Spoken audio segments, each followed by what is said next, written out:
కార్యక్రమం మనం మొదలు పెట్టుకునే ముందు ఒక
पंजाब सिंध गुजरात मराठा द्राविड़ उत्कल बंगा विंध्य हिमाचल यमुना गंगा उच्चल जलधि तरंगा तव शुभ नामे जागे तव शुभ आशीष मागे गाये तव जय गाथा जनगण मंगलदायक जय हे भारत भाग्य विधाता जय हे जय हे जय हे जय जय जय जय हे भारत माता की जय।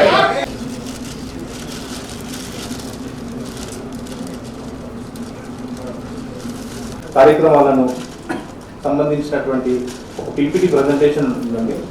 ఈ ప్రజెంటేషన్కి సంబంధించి అందరికీ కానీ నరేంద్ర మోడీ గారు వచ్చిన తర్వాత జామ్ అనే 220 కోట్ల డోసుల వ్యాక్సిన్ ని మన దేశంలో ఉన్న ప్రతి ఒక్కరికి అందించడమే కాక ఎన్నో ప్రపంచంలో ఉన్న మరి దేశాలకు కూడా ఏరియాస్ లో ఇంతకు ముందు చూసుకున్నట్లయితే 23% to 33% శానిటేషన్ కవరేజ్ ఉన్నవి ఇప్పుడు 100% ODF గా మారాయి. 1,60,00,000 గ్యాస్ కనెక్షన్లు ఇచ్చి మన మహిళా లోకం మహిళా శక్తి ఇంతకు ముందు ఏ విధంగా అయితే పొగతోని బాధపడే వాళ్ళు ఆ పొగ అన్నది కిచెన్ లో కాన్సెప్ట్ లేకుండా స్మోక్ ఫ్రీ కిచెన్ నిర్మించుకోవడానికి మోడీ గారు ఉజ్వల యోజన తీసుకొని వచ్చారు. 9.6 crores గ్యాస్ కనెక్షన్స్ ఇవ్వడం జరిగింది. 80 కోట్లకు పైగా 2020 నుంచి ఇప్పటి వరకు వాటికి కూడా ఇస్తూనే ఉన్నాము. మనకందరికి తెలుసు ఆయుష్మాన్ భారత్ అన్న ఒక హెల్త్ కవరేజ్ స్కీమ్ అసలు వరల్డ్ లో ఇంత విస్తృతమైన పెద్ద ఇన్సూరెన్స్ స్కీమ్ అన్నది ఎక్కడా లేకుండా ఉండే ఈసారి మన నరేంద్ర మోడీ గారు ప్రతి భారతీయుడు ఇదిగా ఎదుర్కోవడానికి వాళ్ళ ఫ్యామిలీ ఏ విధంగా కూడా హెల్త్ పరంగా పైసలు లేకపోవడంతో బాధపడకూడదని చెప్పి 5 లక్షల రూపాయలు ప్రతి ఒక్కరికి ఇచ్చే విధంగా ఒక health insurance holistic health insurance scheme ని ప్రవేశపెట్టడం జరిగింది. మన మహిళా శక్తికి మరొక ఇది శానిటరీ నాప్కిన్స్ ఏవైతే ఉన్నాయో ఇంతకు ముందు మనం శానిటేషన్ మీదనే చూసినాము. ఏ విధంగా ఇంతకు ముందు ఇవి ఉపలబ్ధి లేకపోవడం వల్ల ఎంతో మంది ఎన్నో కారణాల ఎన్నో వ్యాధులు వచ్చేవి. ఈ రోజు 1 రూపీకి శానిటరీ ప్యాడ్స్ అందిస్తూ ఆ ఒక దీన్ని ఎలిమినేట్ చేయడం జరిగింది.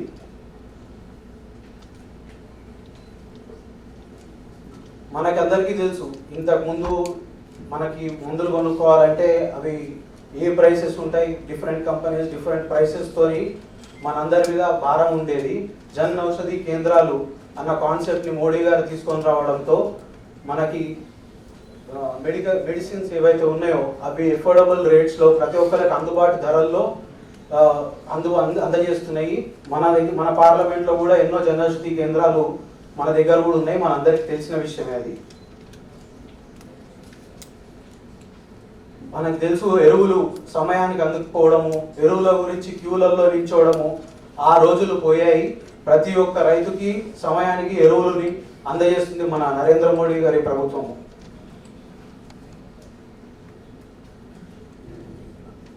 మనం విత్తనాలు కొనుక్కోవడానికి, ఎరువులకి, ప్రతి ఒక్కదానికి ఇంతకు ముందు రైతులు రుణాలు తీసుకోవాల్సి వచ్చేది. ఈ ప్రైవేట్ మనీ లెండర్స్ దగ్గర నుంచి, బ్యాంకుల నుంచి రుణాలు తీసుకొని ఆ రుణాలను కట్టుకోలేక తీవ్ర ఇబ్బందులకు పాలయ్యేవాళ్ళు.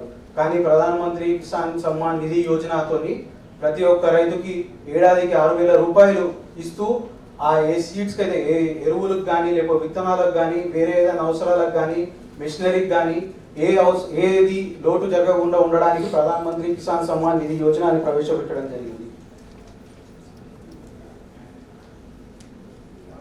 మన ప్రభుత్వం యొక్క నినాదం సోషల్ జస్టిస్. అందరికీ మనము అభివృద్ధిని ఒక్కటే దీనిలో ఈక్వల్గా అందిస్తాము.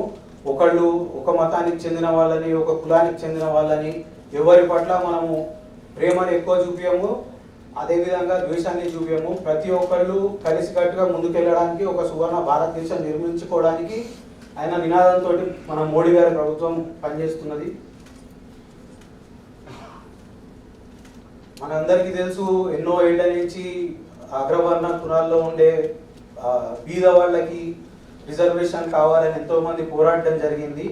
10% ఈడబ్ల్యూఎస్ రిజర్వేషన్ తోటి అగ్రవర్ణాల్లో ఉండే వాళ్ళకి కూడా రిజర్వేషన్ కల్పిస్తూ చదువులో కానీ దీనిలో కానీ మోడీ గారు తీసుకున్న ఒక హిస్టారిక్ డెసిషన్ అది.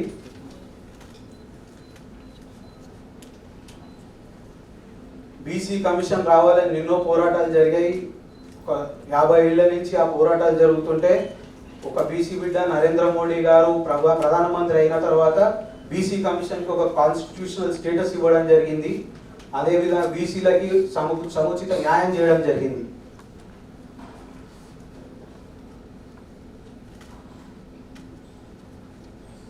అదేవిధంగా దివ్యాంగులకి, ఎవరైతే మనంత అదృష్టవంతులు ఉండరో, కొద్దిగా వాళ్ళకి ఏవైతే లోపాలు ఉంటాయో వాళ్ళు కూడా మనకంటే ముందు స్థాయిలో ఎదగాలని, మనతో పాటు దీనిలో నడవాలని చెప్పి అభివృద్ధి బాటలో దివ్యాంగుల గురించి ఎన్నో కొత్త పథకాలు తీసుకొని రావడం జరిగింది.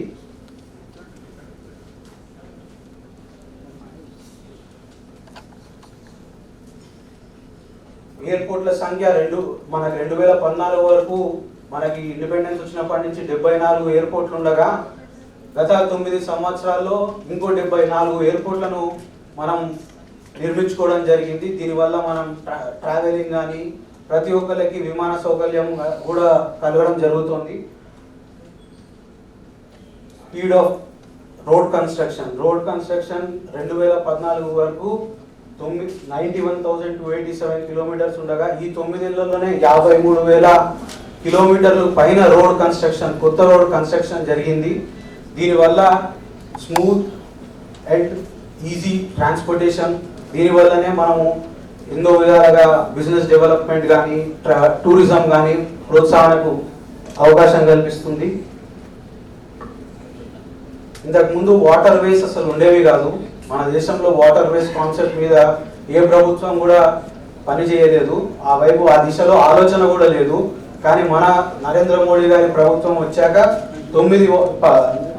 గత 9 ఏళ్లలో 111 వాటర్ వేస్ నిర్మించుకోవడం జరిగింది.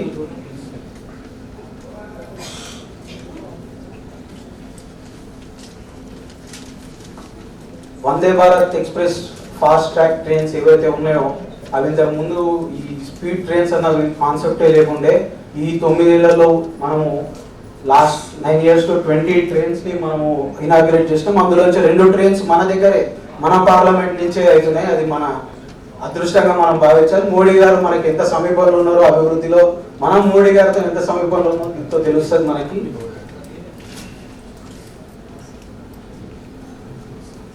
మెట్రో సౌకర్యం ప్రతి అర్బన్ లేకపోతే సెమీ అర్బన్ ప్లేసెస్లో మెట్రో ఇప్పుడు చాలా కీలకంగా మారింది. మనకి ఇంతకు ముందు 2014 కంటే ముందు 5 దీనిలోనే సిటీస్లోనే మెట్రో ఉండేది. ఇప్పుడు 2014 తర్వాత గత 9 ఏళ్లలోనే 15 సిటీస్కి మనం మెట్రో సౌకర్యాన్ని అందించాము. ఎయిమ్స్ హాస్పిటల్ ఏవైతే మనకి చికిత్స గురించి ప్రాథమిక చికిత్స కానీ లేకపోతే చికిత్స గురించి ఒక సూపర్ స్పెషాలిటీ హాస్పిటల్స్ ఉంటాయో అవి మనకి ఇండిపెండెన్స్ వచ్చినప్పటి నుంచి స్వతంత్ర భారతదేశంలో 2014 వరకు కేవలం 7 ఉండేది. కానీ గత 9 సంవత్సరాలలో 15 ఎయిమ్స్ హాస్పిటల్ నిర్మించడం జరిగింది. మన అందరికీ తెలుసు ఎయిమ్స్ బీబీ నగర్ మన తెలంగాణ కూడా ఒక ఎయిమ్స్ హాస్పిటల్ రావడం జరిగింది. అదేవిధంగా మెడికల్ కాలేజెస్ 2014 వరకు 641 ఉండేవి. గత 9 ఏళ్లలో 700 అదనపు మనకి మెడికల్ కాలేజెస్ రావడం జరిగింది. మోడీ గారు 1 డిస్ట్రిక్ట్ 1 మెడికల్ కాలేజ్ అన్న నినాదం తీసుకొని ముందుకెళ్తున్నారు. ఆ మెడికల్ కాలేజెస్ పెరిగినందువల్ల మనకి నంబర్ ఆఫ్ డాక్టర్స్ కూడా ఎవరైతే బయటికి వస్తున్నారో మనకి 69,000 మంది ఈ గత 9 ఏళ్లలోనే రావడం జరిగింది.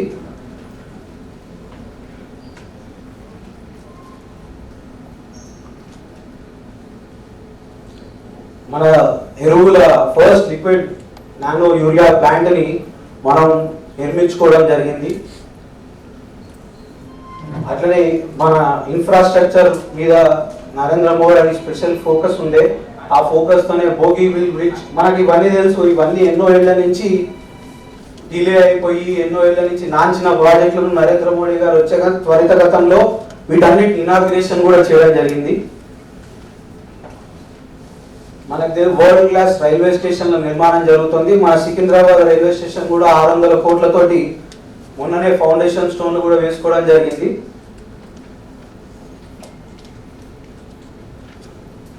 కాశ్మీర్లో చైనా నది మీద వరల్డ్స్ హైయెస్ట్ రైల్వే బ్రిడ్జ్ వస్తున్నది.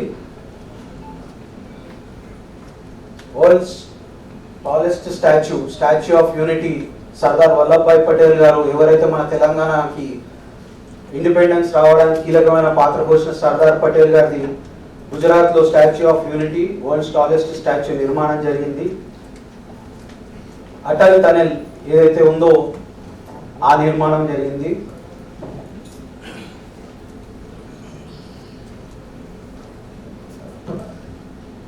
డైరెక్ట్ ట్రాన్స్ఫర్ స్కీమ్ వల్ల మనము ఏ విధంగా ఈ జామ్ ట్రినిటీ డిబిటీ వల్ల ఏ విధంగా మిడిల్ మ్యాన్ అన్న దాన్ని కాన్సెప్ట్ని ఈ మధ్యవర్తులు అన్న కాన్సెప్ట్ని తొలగించాము, ఏ విధంగా డిజిటల్ రెవల్యూషన్ని ఈ దేశంలో తీసుకొని వచ్చామో దాని గురించి.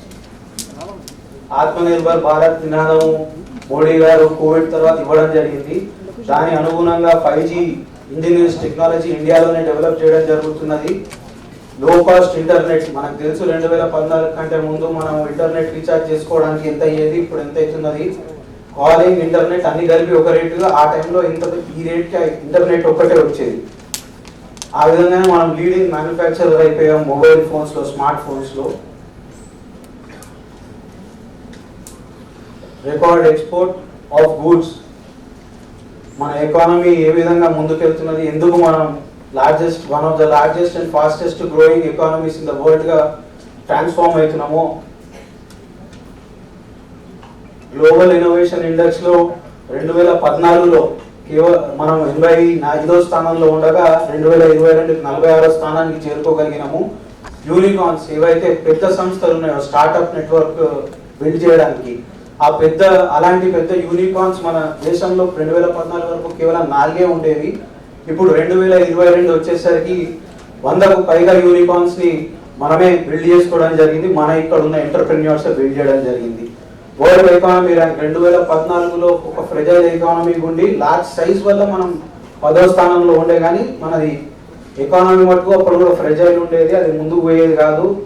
డెవలప్మెంట్ స్పీడ్ ఏ విధంగా ఉండేది అదంతా మనకు తెలిసినది. ఇన్ఫ్లేషన్ ఏ విధంగా హై ఉండేము, కానీ 2022 వచ్చేసరికి మనం 5వ స్థానంలో చేరుకోవడం జరిగింది. ఇన్ఫ్లేషన్ కూడా కట్టుబాటులోనే ఉంది. ఈజ్ ఆఫ్ డూయింగ్ బిజినెస్ మనకు 2014 కంటే ముందు 142 ర్యాంకులు ఉండేవాళ్ళం, 2022 వచ్చేసరికి 66కు వచ్చాం. మొబైల్ మ్యానుఫ్యాక్చరింగ్ లో మనం గ్లోబల్ గా 12వ స్థానం నుంచి 2వ స్థానం చేరుకోవడం జరిగింది. అదేవిధంగా ఆటోమొబైల్ మ్యానుఫ్యాక్చరింగ్ 2014లో మనం 7వ స్థానంలో ఉన్నాము. ఇప్పుడు 3వ స్థానంలో ఉన్నాం. త్వరలో రాబోయే 2-3 ఏళ్లలో 2వ స్థానం చేరుకుంటున్నాం. ఏ విధంగా యూనికార్న్స్ వల్ల స్టార్టప్స్ ఏ విధంగా అయితే యూత్ని ఎంకరేజ్ చేస్తున్నాయో దాని గురించి, స్పోర్ట్స్ కానీ, ఎంప్లాయ్మెంట్ విషయంలో కానీ, ఎడ్యుకేషన్ పాలసీ కానీ, ఇవన్నీ యూత్కి కేంద్రీకరించుకొని ఇప్పుడున్న తరం ఏ విధంగా సౌకర్యాలు కోరుకుంటుంది, ఏ విధమైన ఎడ్యుకేషన్ వాళ్ళకి కావాలి, ఏ విధంగా సదుపాయాలు ఉండాలని చెప్పి దానికి అనుగుణంగా తీర్చిదిద్దిన నేషనల్ ఎడ్యుకేషన్ పాలసీ కానీ, మనకి స్పోర్ట్స్ దీనిలో కూడా ఖేలో ఇండియా కానీ వేరియస్ స్కీమ్స్ని తీసుకోవడం జరిగింది. కేవలం యూత్ స్పోర్ట్స్ ఇన్ఫ్రాస్ట్రక్చరే కాదు, ప్రాచీన భారతదేశం మన ఐడెంటిటీ, మన కల్చర్, దాన్ని మన భారతదేశ పునర్వైభవాన్ని మనం సాధించుకునే దిశగా మనము తీవ్రగతితో త్వరితంగా అడుగులు వేస్తున్నాము.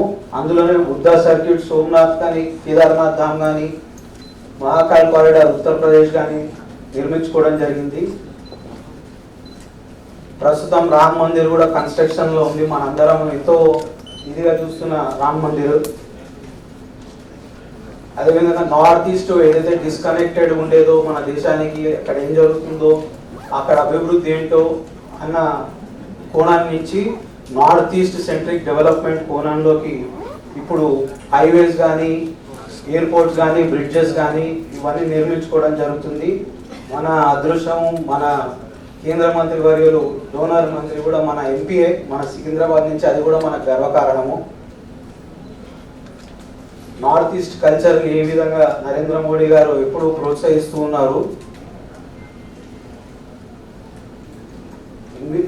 ఎన్విరాన్మెంట్ని, మన నేచర్ని మనం పూజించాలని చెప్పి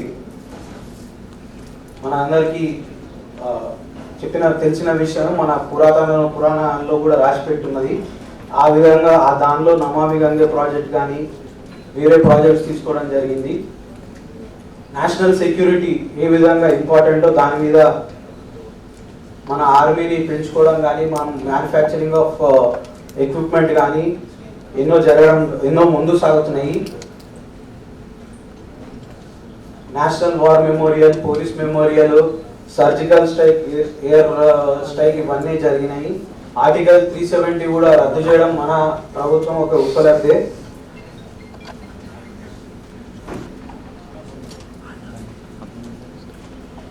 రెండు 2.97 క్రోర్ ఆఫ్ ఇండియన్స్ అంటే మన భారతదేశీయులు విదేశాల్లో చిక్కుకున్న వాళ్ళని మనం కోవిడ్ అప్పుడు వెనక్కి తెచ్చుకోవడం జరిగింది. ఇది ప్రపంచంలో వేరే ఏ దేశం చేసుకోలేని సమయంలో మనం చేసుకున్నాము. G20 ఏదైతే ఉందో ఇప్పుడు నడుస్తున్నది, నిన్న మొన్న హైదరాబాద్లో కూడా జరిగింది. G20 ప్రెసిడెన్సీ ఇండియాకి వచ్చింది. ఆ G20 ప్రెసిడెన్సీ ఇండియాకి రావడం వల్ల మన టూరిజం కానీ, మన భారతదేశం ఉన్న స్ట్రాంగ్ ప్రెజెన్స్ని మనం చాటి చెప్పుకుంటున్నాం. ఏ విధమైన లీడర్షిప్ మన దగ్గర ఉంది అనేది మనం చాటి చెప్పుకోవడం జరుగుతుంది.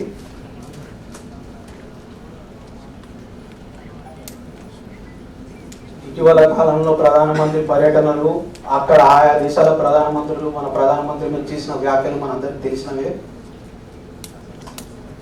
మనందరము, భారతదేశం ప్రజలందరము నరేంద్ర మోడీ ప్రభుత్వానికి కానీ, మన భారతీయ జనతా పార్టీ ప్రభుత్వానికి మనము ఏ విధంగా వాళ్ళు మన డెవలప్మెంట్ గురించి, ప్రతి ఒక్క ఇంటిలో డెవలప్మెంట్ అందించడానికి, ప్రతి ఇంటికి అంత్యోదయ కాన్సెప్ట్ తోటి మన దగ్గరికి రావడం జరుగుతుంది. దాని మీద ఈ చిన్న ప్రెజెంటేషన్. అందరికీ ధన్యవాదాలు. సారీ చాలా లేట్గా చెప్పాను, చాలా డిలే అయింది.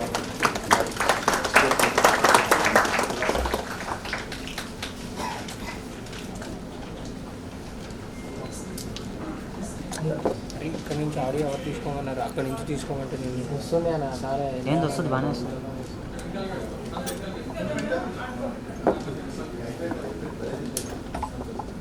Now a wonderful pictorial video presentation of 9 years of seva of Modi government.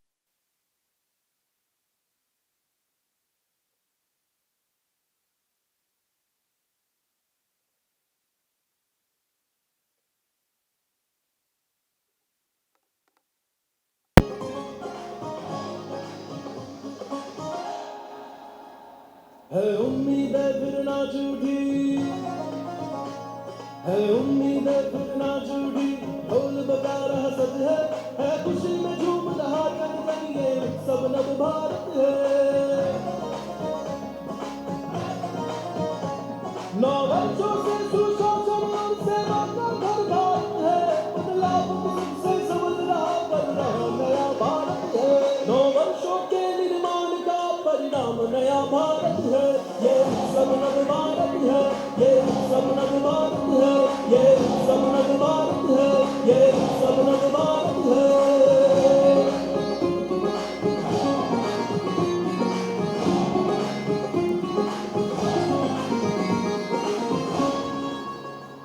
विश्वास में है उत्साह भरा, विश्वास में है उत्साह भरा, सदा सोच का विजय रथ है, बरजोश से नेकी इरादे है, ये सब नव भारत है। 9 वर्षों से गुजरती मौसम में गरीब के छत है, दुआओं में ही रसोई में हो रही नारी शासक है, बदलाव के सुख से समझ रहा बन रहा नया भारत है। 9 वर्षों के निर्माण का परिणाम नया भारत है, ये सब नव भारत है, ये सब नव भारत है।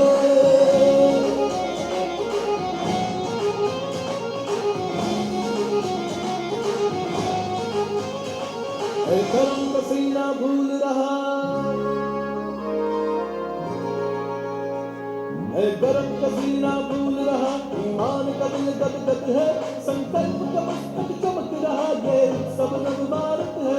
राहों ने माही फैलाई, पटरी से निकल नहीं पत है, अपने पैरों पे ताल रहा, अपने दल नया भारत है, बदलाव के सुख से समझ रहा बन रहा नया भारत है। 9 वर्षों के निर्माण का परिणाम नया भारत है, ये सब नव भारत है, ये सब नव भारत है। उन्नत है आज, उन्नत है आज उज्ज्वल भविष्य की हो रही सबल शपथ है, घर घर पहुंचा है सकल हुआ सच्च पूरा भारत है, ये सब नव भारत है, ये सब नव भारत है। सेना है शक्ति सामंत वृत्ति से समृद्ध नव भारत है, संकट में भरोसा दुनिया का बना हुआ भारत है, बदलाव के सुख से समझ रहा बन रहा नया भारत है। 9 वर्षों के निर्माण का परिणाम नया भारत है, ये सब नव भारत है, ये सब नव भारत है।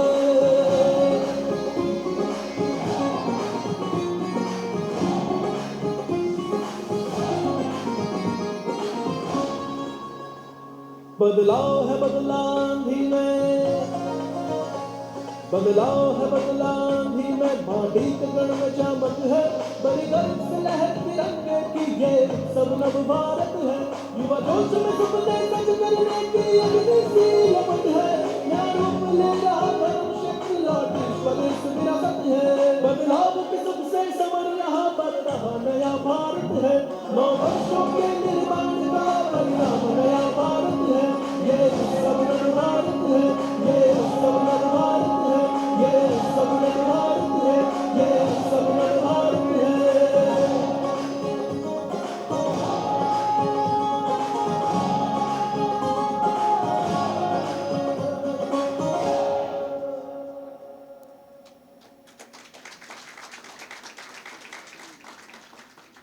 పార్టీ కూడా ఇస్తూనే ఉన్నాము.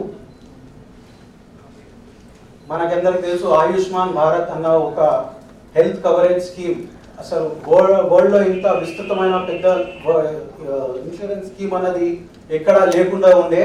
ఈసారి మన నరేంద్ర మోడీ గారు ప్రతి భారతీయుడు ఇదిగా ఎదుర్కోవడానికి వాళ్ళ ఫ్యామిలీ ఏ విధంగా కూడా హెల్త్ పరంగా పైసలు లేకపోవడంతో బాధపడకూడదని చెప్పి 5 లక్షల రూపాయలు ప్రతి ఒక్కరికి ఇచ్చే విధంగా ఒక health insurance, holistic health insurance స్కీమ్ని ప్రవేశపెట్టడం జరిగింది. మన మహిళా శక్తికి మరొక ఇది శానిటరీ నాప్కిన్స్ ఏవైతే ఉన్నాయో, ఇంతకు ముందు మనం శానిటేషన్ మీదనే చూసినాము ఏ విధంగా ఇంతకు ముందు ఇవి ఉపలబ్ధి లేకపోవడం వల్ల ఎంతో మంది ఎన్నో కారణాల ఎన్నో వ్యాధులు వచ్చేవి. ఈరోజు 1 రూపీకి శానిటరీ ప్యాడ్స్ అందిస్తూ ఆ ఒక దీన్ని ఎలిమినేట్ చేయడం జరిగింది.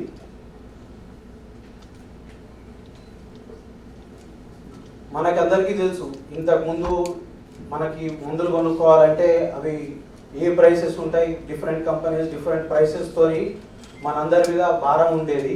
జన్ ఔషధి కేంద్రాలు అన్న కాన్సెప్ట్ని మోడీ గారు తీసుకొని రావడంతో మనకి మెడిసిన్స్ ఏవైతే ఉన్నాయో అవి ఎఫోర్డబుల్ రేట్స్లో ప్రతి ఒక్కరికి అందుబాటు ధరల్లో అందజేస్తున్నాయి.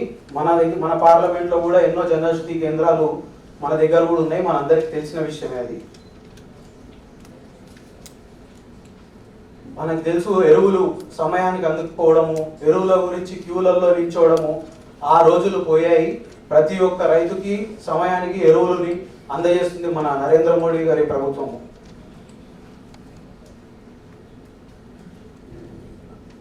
మనం విత్తనాలు కొనుక్కోవడానికి, ఎరువులకి, ప్రతి ఒక్కదానికి ఇంతకు ముందు రైతులు రుణాలు తీసుకోవాల్సి వచ్చేది. ఈ ప్రైవేట్ మనీ లెండర్స్ దగ్గర నుంచి, బ్యాంకుల నుంచి రుణాలు తీసుకొని ఆ రుణాలను కట్టుకోలేక తీవ్ర ఇబ్బందులకు పాలయ్యేవాళ్ళు. కానీ ప్రధానమంత్రి కిసాన్ సమ్మాన్ నిధి యోజనతోని ప్రతి ఒక్క రైతుకి ఏడాదికి 6,000 రూపాయలు ఇస్తూ ఆ ఏ సీడ్స్కి అయితే, ఏ ఎరువులకు కానీ లేకపోతే విత్తనాలకు కానీ, వేరే ఏదైనా అవసరాలకు కానీ, మెషినరీకి కానీ ఏది లోటు జరగకుండా ఉండడానికి ప్రధానమంత్రి కిసాన్ సమ్మాన్ నిధి యోజనని ప్రవేశపెట్టడం జరిగింది. మన ప్రభుత్వం యొక్క నినాదం సోషల్ జస్టిస్. అందరికీ మనము అభివృద్ధిని ఒక్కటే దీనిలో ఈక్వల్గా అందిస్తాము. ఒకళ్ళు ఒక మతానికి చెందిన వాళ్ళని, ఒక కులానికి చెందిన వాళ్ళని ఎవరి పట్ల మనము ప్రేమను ఎక్కువ చూపించము, అదేవిధంగా ద్వేషాన్ని చూపించము. ప్రతి ఒక్కళ్ళు కలిసికట్టుగా ముందుకెళ్ళడానికి, ఒక సువర్ణ భారతదేశం నిర్మించుకోవడానికి ఆయన నినాదంతో మన మోడీ గారి ప్రభుత్వం పనిచేస్తున్నది. మనందరికీ తెలుసు, ఎన్నో ఏళ్ల నుంచి అగ్రవర్ణ కులాల్లో ఉండే బీద వాళ్ళకి రిజర్వేషన్ కావాలని ఎంతో మంది పోరాటం జరిగింది. 10% ఈడబ్ల్యూఎస్ రిజర్వేషన్ తోటి అగ్రవర్ణాల్లో ఉండే వాళ్ళకి కూడా రిజర్వేషన్ కల్పిస్తూ చదువులో కానీ దీనిలో కానీ మోడీ గారు తీసుకున్న ఒక హిస్టారిక్ డెసిషన్ అది.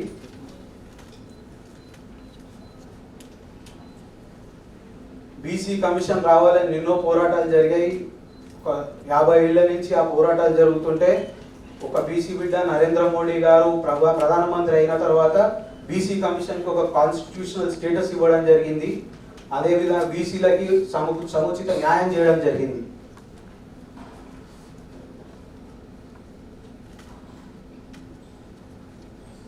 అదేవిధంగా దివ్యాంగులకి, ఎవరైతే మనంత అదృష్టవంతులు ఉండరో, కొద్దిగా వాళ్ళకి ఏవైతే లోపాలు ఉంటాయో వాళ్ళు కూడా మనకంటే ముందు స్థాయిలో ఎదగాలని, మనతో పాటు దీనిలో నడవాలని చెప్పి అభివృద్ధి బాటలో దివ్యాంగుల గురించి ఎన్నో కొత్త పథకాలు తీసుకొని రావడం జరిగింది.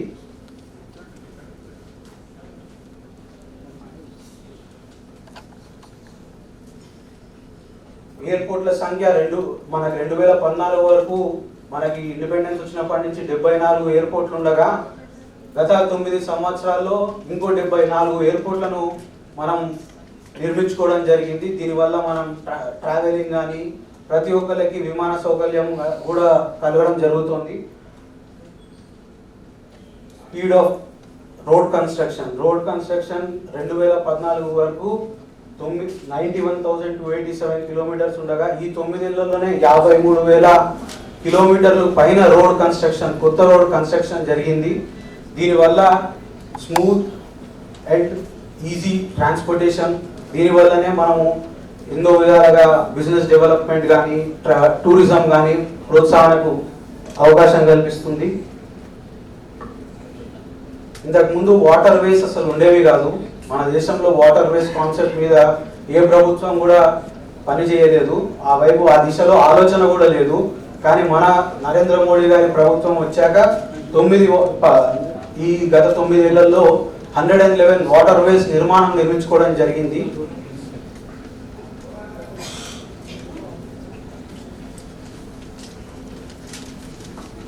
Vande Bharat express fast track trains ఏవైతే ఉన్నాయో అవి ఇంతకు ముందు ఈ స్పీడ్ ట్రైన్స్ అన్నవి కాన్సెప్టే లేకుండే. ఈ 9 ఏళ్లలో మనము లాస్ట్ 9 years లో 20 ట్రైన్స్ని మనము ఇనాగ్రేట్ చేసినాం. అందులోంచి 2 ట్రైన్స్ మన దగ్గరే, మన పార్లమెంట్ నుంచే అవుతున్నాయి. అది మన అదృష్టంగా మనం భావించాలి. మోడీ గారు మనకి ఎంత సమీపంలో ఉన్నారో అభివృద్ధిలో మనం మోడీ గారితో ఎంత సమీపంలో ఎంతో తెలుస్తుంది మనకి.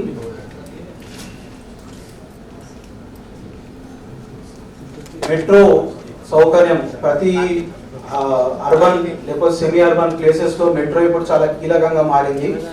మనకి ఇంతకు ముందు 2014 కంటే ముందు 5 దీనిలోనే సిటీస్ లోనే మెట్రో ఉండేది.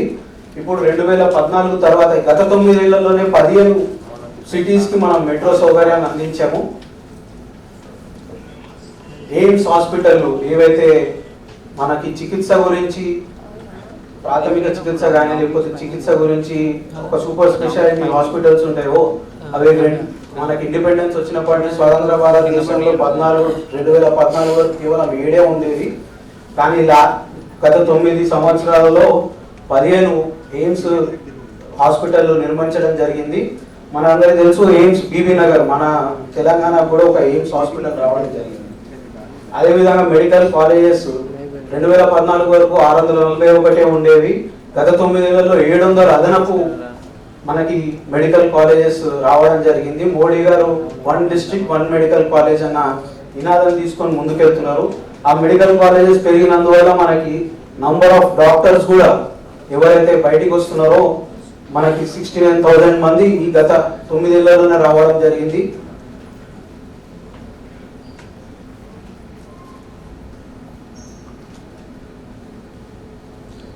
మన ఎరువుల first liquid nano urea plant ని మనం నిర్మించుకోవడం జరిగింది. అట్లనే మన ఇన్ఫ్రాస్ట్రక్చర్ మీద నరేంద్ర మోడీ అని స్పెషల్ ఫోకస్ ఉండే. ఆ ఫోకస్ తోనే బోగిబిల్ బ్రిడ్జ్ మనకి ఇవన్నీ తెలుసు. ఇవన్నీ ఎన్నో ఏళ్ల నుంచి డిలే అయిపోయి ఎన్నో ఏళ్ల నుంచి నాంచిన ప్రాజెక్టులను నరేంద్ర మోడీ గారు వచ్చాక త్వరితగతంలో వీటన్నిటి ఇనాగ్రేషన్ కూడా చేయడం జరిగింది. మనకి వరల్డ్ క్లాస్ రైల్వే స్టేషన్ల నిర్మాణం జరుగుతుంది. మన సికింద్రాబాద్ రైల్వే స్టేషన్ కూడా 600 కోట్లతోటి మొన్ననే ఫౌండేషన్ స్టోన్లు కూడా వేసుకోవడం జరిగింది.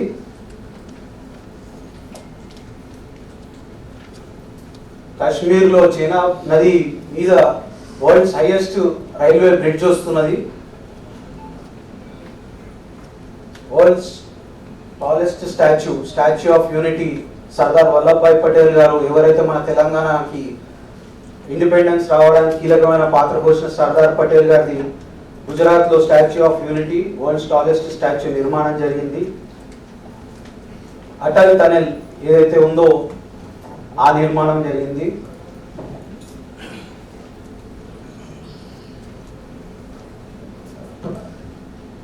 డైరెక్ట్ ట్రాన్స్ఫర్ స్కీమ్ వల్ల మనము ఏ విధంగా ఈ జామ్ ట్రినిటీ డిబిటీ వల్ల ఏ విధంగా మిడిల్ మ్యాన్ అన్న దాన్ని కాన్సెప్ట్ ని ఈ మధ్యవర్తులు అన్న కాన్సెప్ట్ ని తొలగించాము, ఏ విధంగా డిజిటల్ రెవల్యూషన్ ని ఈ దేశంలో తీసుకొని వచ్చామో దాని గురించి.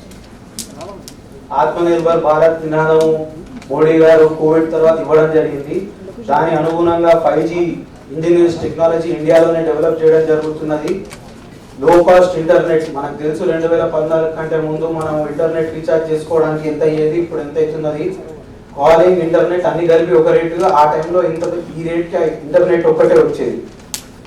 ఆ విధంగానే మనం లీడింగ్ మ్యానుఫ్యాక్చరర్ అయిపోయాం మొబైల్ ఫోన్స్ లో, స్మార్ట్ ఫోన్స్ లో. రికార్డ్ ఎక్స్పోర్ట్ ఆఫ్ గూడ్స్, మన ఎకానమీ ఏ విధంగా ముందుకెళ్తున్నది, ఎందుకు మనం one of the largest and fastest growing economies in the world గా ట్రాన్స్ఫార్మ్ అవుతున్నామో. గ్లోబల్ ఇన్నోవేషన్ ఇండెక్స్ లో 2014లో కేవలం మనం 85వ స్థానంలో ఉండగా 2022 46వ స్థానానికి చేరుకోగలిగినాము. యూనికార్న్స్ ఏవైతే పెద్ద సంస్థలు ఉన్నాయో స్టార్ట్అప్ నెట్వర్క్ బిల్డ్ చేయడానికి, అలాంటి పెద్ద యూనికార్న్స్ మన దేశంలో 2014 వరకు కేవలం 4 ఉండేవి. ఇప్పుడు 2022 వచ్చేసరికి 100కు పైగా యూనికార్న్స్ ని మనమే బిల్డ్ చేసుకోవడం జరిగింది. మన ఇక్కడ ఉన్న ఎంటర్ప్రెన్యూర్స్ బిల్డ్ చేయడం జరిగింది. వరల్డ్ ఎకానమీ ర్యాంక్ 2014లో ఒక ఫ్రెజైల్ ఎకానమీ ఉండి లార్జ్ సైజ్ వల్ల మనం 10వ స్థానంలో ఉండే, కానీ మనది ఎకానమీ మటుకు అప్పుడు కూడా ఫ్రెజైల్ ఉండేది, అది ముందుకు పోయేది కాదు. డెవలప్మెంట్ స్పీడ్ ఏ విధంగా ఉండేది అదంతా మనకు తెలిసినది. ఇన్ఫ్లేషన్ ఏ విధంగా హై ఉండేను, కానీ 2022 వచ్చేసరికి మనం 5వ స్థానంలో చేరుకోవడం జరిగింది. ఇన్ఫ్లేషన్ కూడా కట్టుబాటులోనే ఉంది. ఈజ్ ఆఫ్ డూయింగ్ బిజినెస్ మనకు 2014 కంటే ముందు 142 ర్యాంకులు ఉండేవాళ్ళం. 2022 వచ్చేసరికి 66కి వచ్చాం. మొబైల్ మ్యానుఫ్యాక్చరింగ్లో మనం గ్లోబల్గా 12వ స్థానం నుంచి 2వ స్థానం చేరుకోవడం జరిగింది.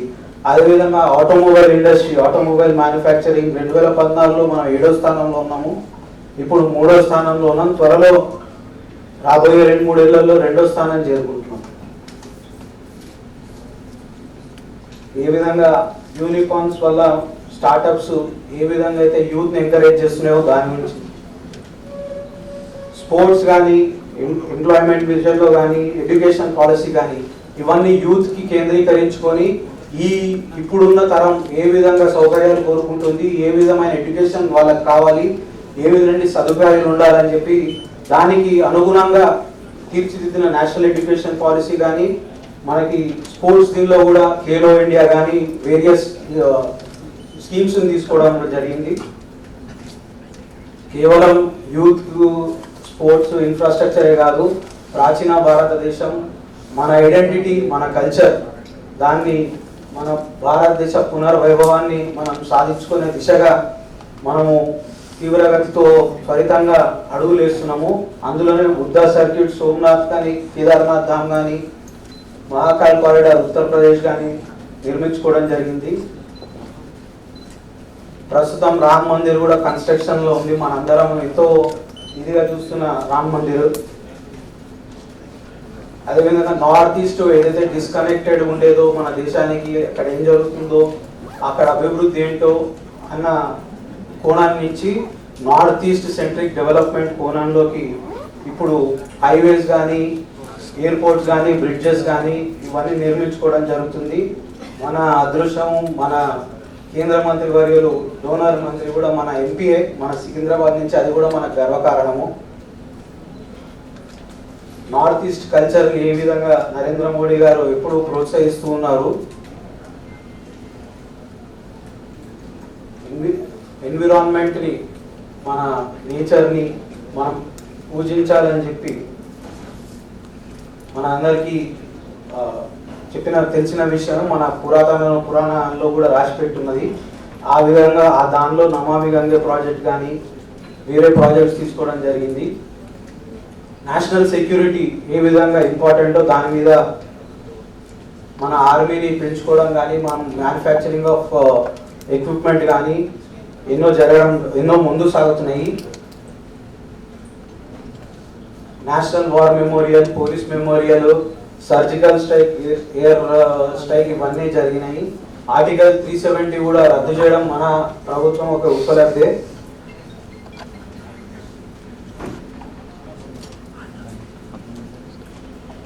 రెండు 2.97 క్రోర్ ఆఫ్ ఇండియన్స్ అంటే మన భారతదేశీయులు విదేశాల్లో చిక్కున్న వాళ్ళని మనం కోవిడ్ అప్పుడు వెనక్కి తెచ్చుకోవడం జరిగింది. ఇది ప్రపంచంలో వేరే ఏ దేశం చేసుకోలేని సమయంలో మనం చేసుకున్నాము. G20 ఏదైతే ఉందో ఇప్పుడు నడుస్తున్నది, నిన్న మొన్న హైదరాబాద్లో కూడా జరిగింది. G20 ప్రెసిడెన్సీ ఇండియాకి వచ్చింది. ఆ G20 ప్రెసిడెన్సీ ఇండియాకి రావడం వల్ల మన టూరిజం కానీ, మన భారతదేశం ఉన్న స్ట్రాంగ్ ప్రెజెన్స్ని మనం చాటి చెప్పుకుంటున్నాం. ఏ విధమైన లీడర్షిప్ మన దగ్గర ఉంది అనేది మనం చాటి చెప్పుకోవడం జరుగుతుంది.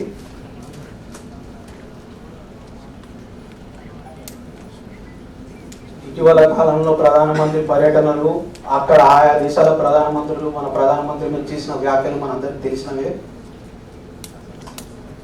మనందరము, భారతదేశం ప్రజలందరము నరేంద్ర మోడీ ప్రభుత్వానికి కానీ, మన భారతీయ జనతా పార్టీ ప్రభుత్వానికి మనము ఏ విధంగా వాళ్ళు మన డెవలప్మెంట్ గురించి, ప్రతి ఒక్క ఇంటిలో డెవలప్మెంట్ అందించడానికి, ప్రతి ఇంటికి అంత్యోదయ కాన్సెప్ట్ తోటి మన దగ్గరికి రావడం జరుగుతుంది. దాని మీద ఈ చిన్న ప్రెజెంటేషన్. అందరికీ ధన్యవాదాలు. సారీ చాలా లేట్గా చెప్పాను, చాలా డిలే అయింది.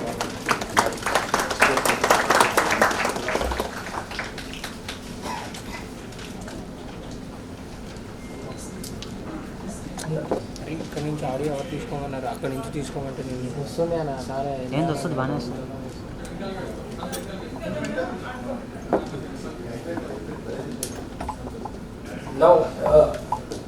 Now Now a wonderful pictorial video presentation of 9 years of Seva of Modi government.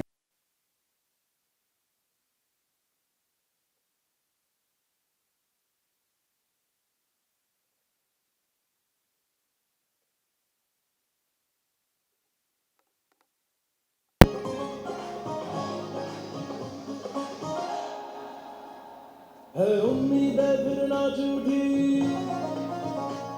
है उम्मीदें फिर ना झूठी, ढोल बजा रहा सज है खुशी में झूम रहा जन जन, ये उत्सव नव भारत है।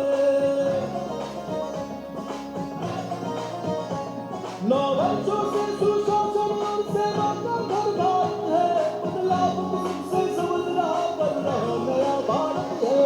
9 वर्षों के निर्माण का परिणाम नया भारत है, ये उत्सव नव भारत है, ये उत्सव नव भारत है, ये उत्सव नव भारत है, ये उत्सव नव भारत है।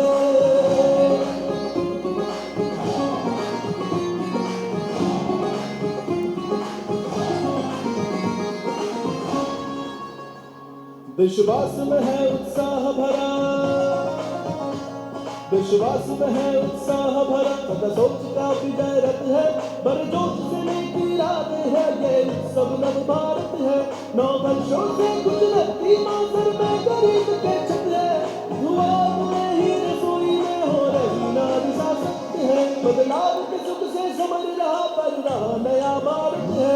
9 वर्षों के निर्माण का परिणाम नया भारत है, ये उत्सव नव भारत है, ये उत्सव नव भारत है।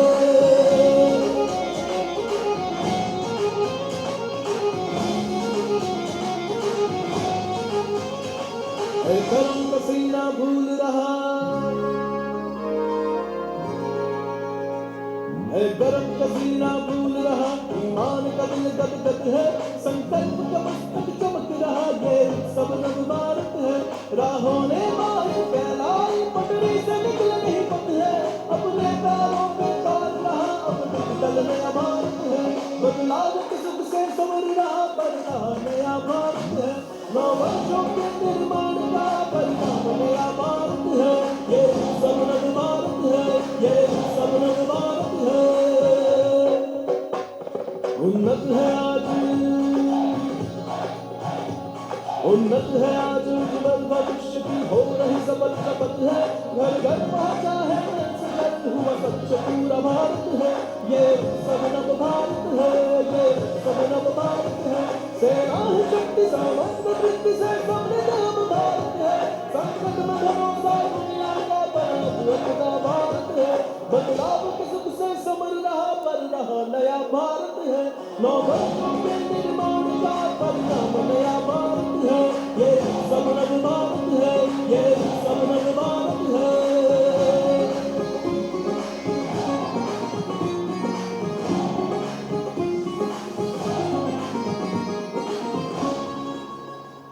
बदलाव है बदलांधी में,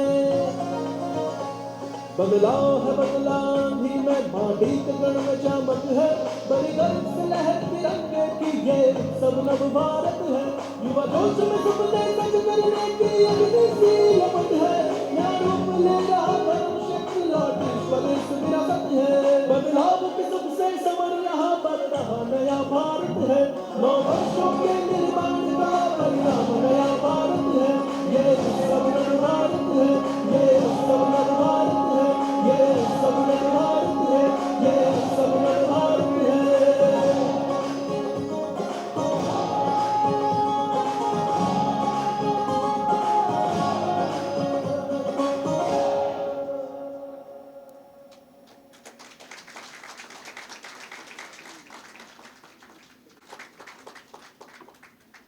To witness this gathering of 9 years of Seva from Modi government, now I call upon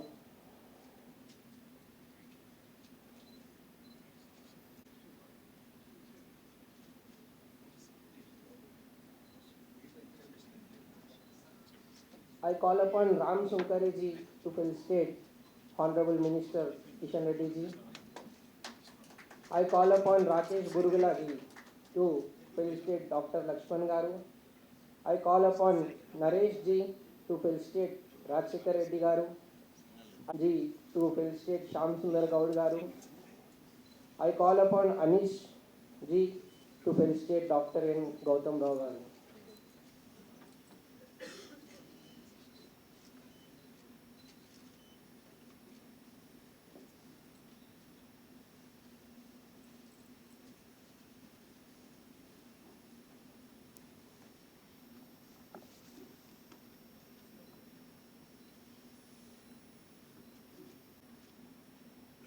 our National General Secretary Sri Sujit Balsadi and Dr. Lakshmi Garu, our beloved leader, local parliamentarian and the Central Cabinet Minister Sri Krishna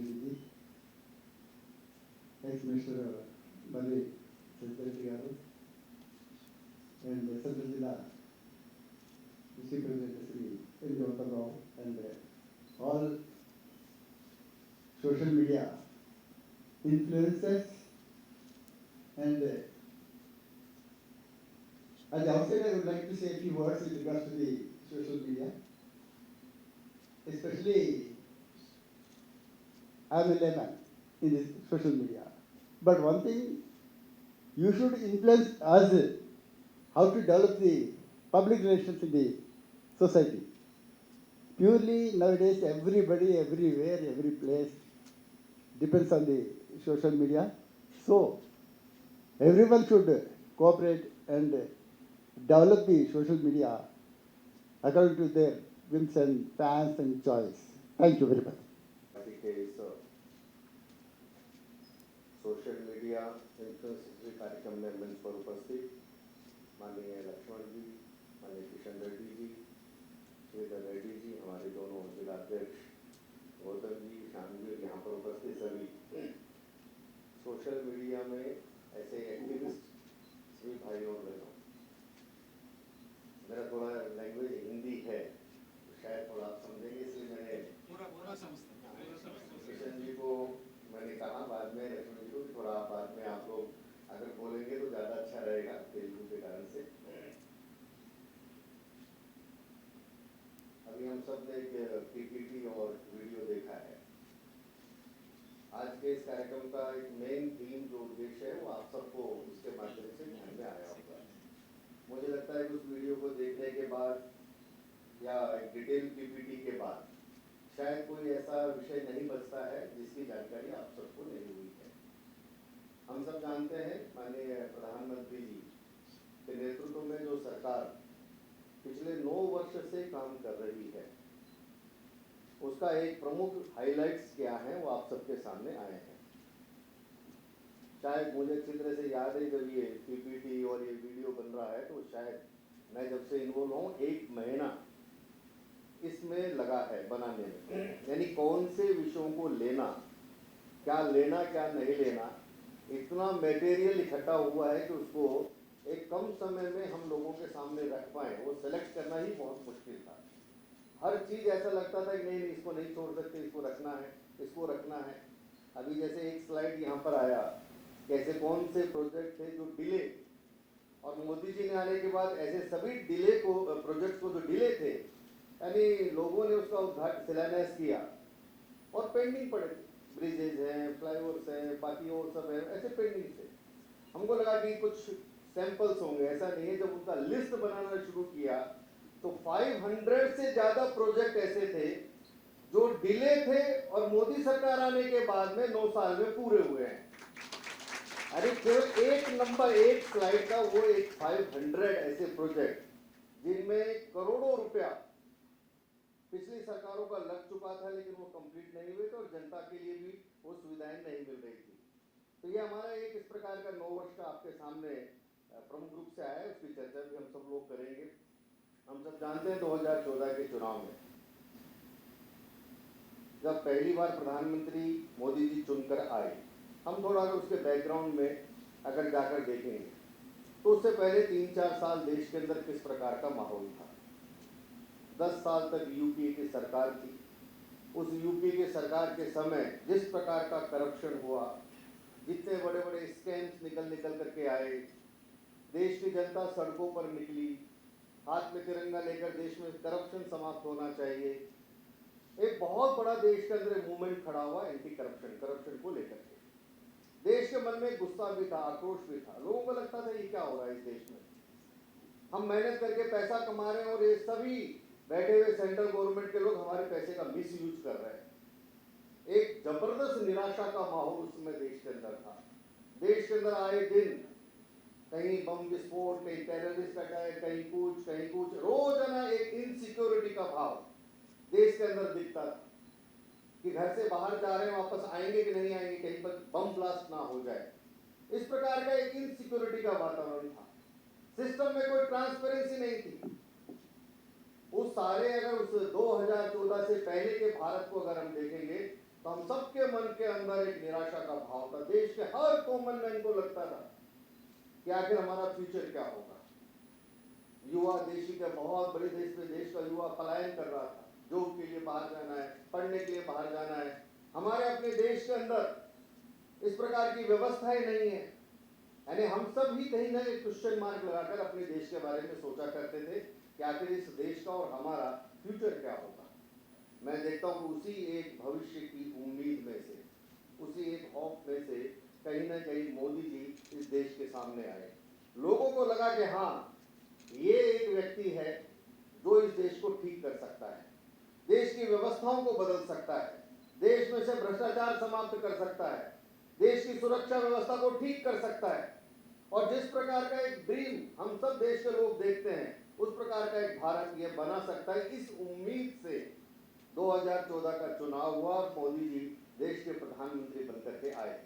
आज 9 साल के बाद हम सब जब 9 वर्ष का अपना रिपोर्ट कार्ड रखते हैं तो हम सबको गर्व होता है कि हाँ, 9 साल में जितने अचीवमेंट चाहिए थे उससे ज्यादा 24 आवर्स अभी हमारे किशन जी बैठे हैं। मैं जानता हूँ भी दिल्ली में आने के कारण से मैं देखता हूँ सारे मंत्री इतने ओवर बिजी हैं। लोगों को लगता है, मुझे तो सही में एक व्यक्ति ने कहा, अपने कार्यकर्ता ने कहा, भाई साहब मैं संगठन का पदाधिकारी अच्छा था, मुझे क्यों मंत्री बना दिया, टाइम ही नहीं मिलता है। 24 घंटे एक प्रोग्राम समाप्त नहीं होता, अर्ली ड्यूटी तुरंत कहाँ है अभी आप वहां जाइए, नोटिस जाइए, वहां जाइए, वहां युवाओं को सर्टिफिकेट बांट के आइए, वो मेला आ गया वहां जाइए।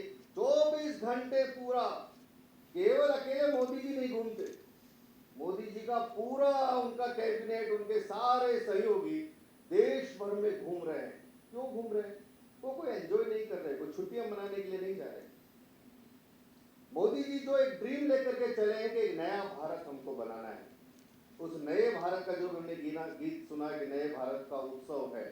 इस पूरे अगर 9 साल के कार्यकाल को अगर हम देखेंगे तो इन सारे स्लाइड्स वगैरह को अगर मैं देखता हूँ तो 9-10 पॉइंट्स ऐसे हैं जिसके आधार पर आज हम सोचे कि अपने देश के बारे में, तो सबसे पहला है कि अपने भारत में हम कह सकते हैं कि जो हम दुनिया के दूसरे देशों पर निर्भर थे, आज इन 9 वर्ष के अंदर हमारा यह भारत एक आत्मनिर्भर भारत बनने की दिशा में बढ़ा है। ऑटोमोबाइल, मोबाइल, छोटी छोटी चीजें, बच्चों के खिलौने से लेकर दुनिया भर से जो हम सामान मंगाते थे, आज भारत ने स्वयं, मैं उत्तर प्रदेश में एक लंबे समय मैंने काम किया, मैं पहली बार जब उत्तर प्रदेश गया तो मुझे ध्यान में आया कि उत्तर प्रदेश के सभी शहरों के नाम मुझे याद थे।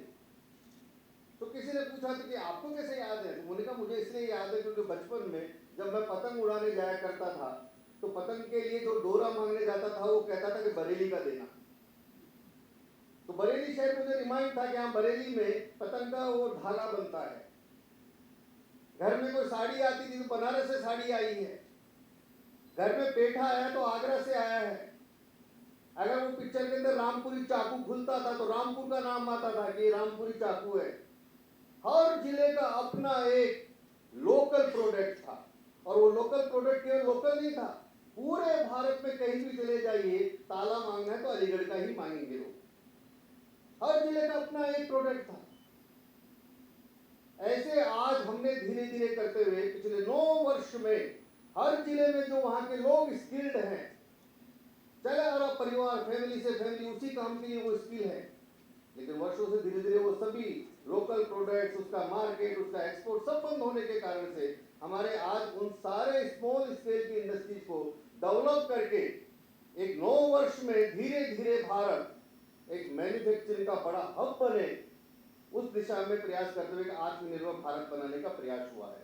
हम सब बहुत सारे युवा हैं और विशेष रूप से सोशल मीडिया में एक्टिव रहने वाले लोग हैं, तो डिजिटल के बारे में हम सब जानते हैं। आज से कुछ साल पहले और आज क्या कितना जमीन आसमान का अंतर है। कुछ वर्षों पहले इतने बड़े बड़े मोबाइल लेकर घुमा करते थे, इनकमिंग का पैसा भी लगता था, आउटगोइंग का भी लगता था, कितने हैवी चार्जेस थे। आज कितना डिजिटल के क्षेत्र में एक बड़ा व्यापक परिवर्तन, केवल इंटरनेट नहीं। अभी हम सब ने कोरोना के समय में देखा, पहली बार जब लगा कि प्रधानमंत्री जी ने और राष्ट्रीय अध्यक्ष जी ने कहा कि कोरोना के समय सेवा का काम करना है, तो करिए। उस समय जब कोई घर से बाहर निकलने की हिम्मत नहीं कर रहा था, उस समय भारतीय जनता पार्टी में हमने वीडियो कॉन्फ्रेंस करने का सिस्टम शुरू किया। आज भारतीय जनता पार्टी में मंडल लेवल की मीटिंग भी अगर वहां के प्रेसिडेंट को करनी है तो वीसी के माध्यम से तुरंत करता है। यानी कोरोना हमारे लिए चैलेंज था, लेकिन वो बहुत सारे अवसर भी लेकर के आया।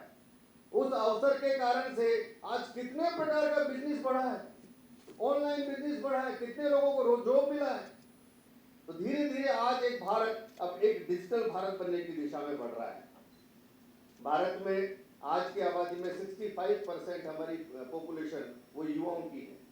35 साल से कम उम्र के 65% हमारे यहाँ पर यूथ पॉपुलेशन है। लेकिन केवल पॉपुलेशन युवाओं की है इसलिए हम एक युवा देश नहीं हो जाते। युवा हमेशा होते हैं वहां रहने वाले लोगों के मन में क्या आकांक्षाएं हैं, वहां उनके सपने क्या हैं। और मैं देखता हूं आबादी के साथ साथ आज हमारे देश का युवा एक सपने भी देख रहा है।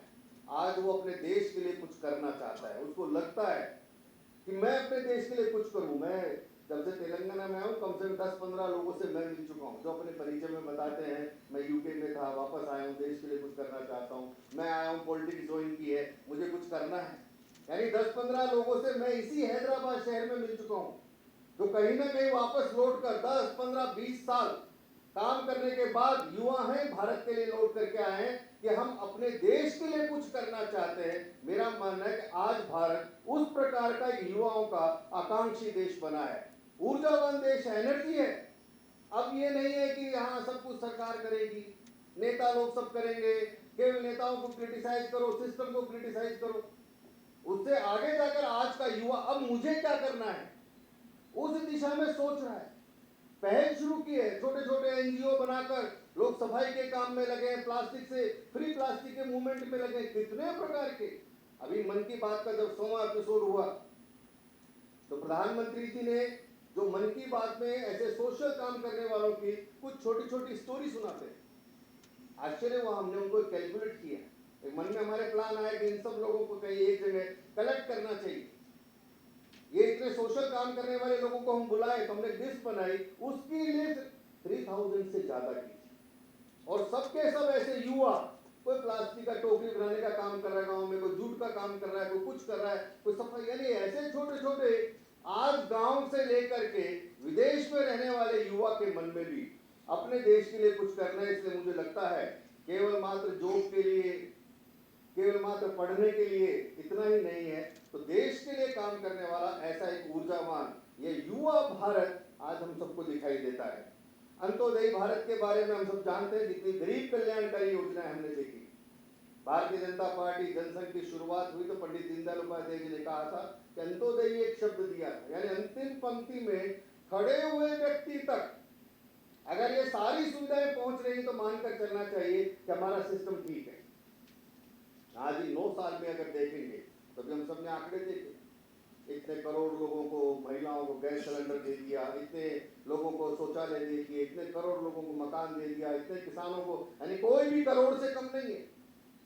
सब मिला लेंगे तो इस देश का जो एक सामान्य वर्ग का व्यक्ति जो अपने घर पर रहता है, मुद्दा ये नहीं कि कितने लोगों को शौचालय दिया, मुद्दा ये नहीं कितने लोगों को घर दिया, लेकिन मैं ऐसे कितने ही लोगों को जानता हूं, जब मैं अपनी आंखों के सामने मैंने वो दृश्य देखा है, जब लखनऊ के पास अमेठी से लगते हुए अमेठी लोकसभा के अंदर एक गांव में देश की स्वाधीनता से लेकर अभी तक बिजली नहीं थी। उत्तर प्रदेश के भी लगभग 1800 गांव ऐसे थे जिनमें बिजली नहीं पहुंची थी।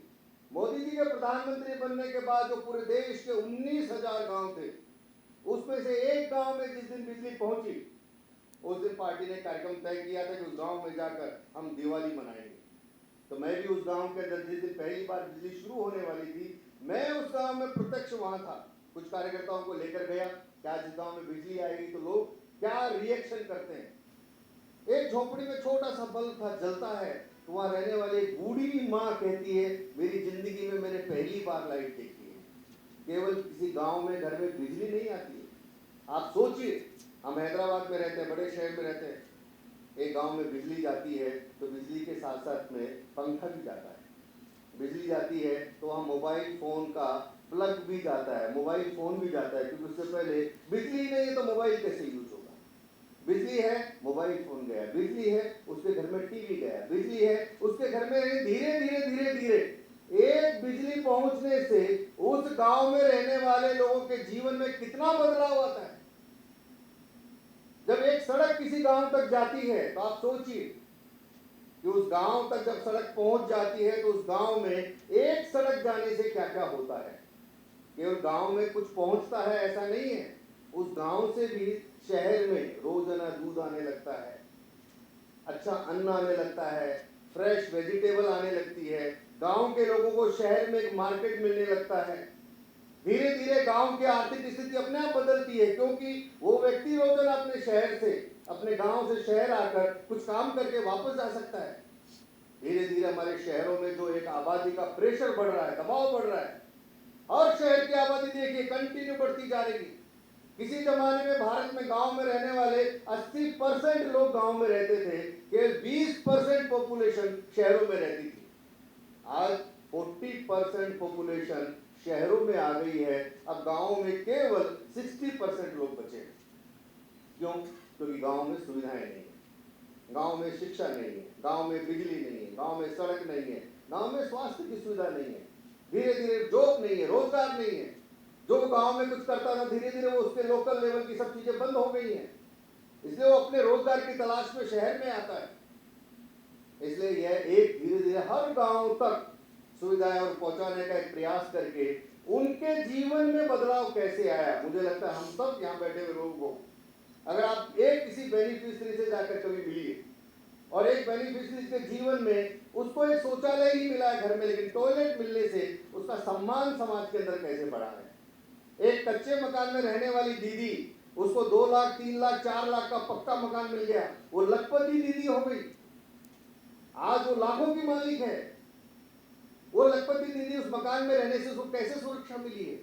क्या ऐसी जो अनसुनी कहानियां हैं, ऐसी उन कहानियों को निकालकर हम ये आंकड़ा बताने के बजाय आंकड़ा लोगों को देते हैं इतने करोड़ को मिला, इससे अच्छा एक व्यक्ति के जीवन में क्या बदलाव आया।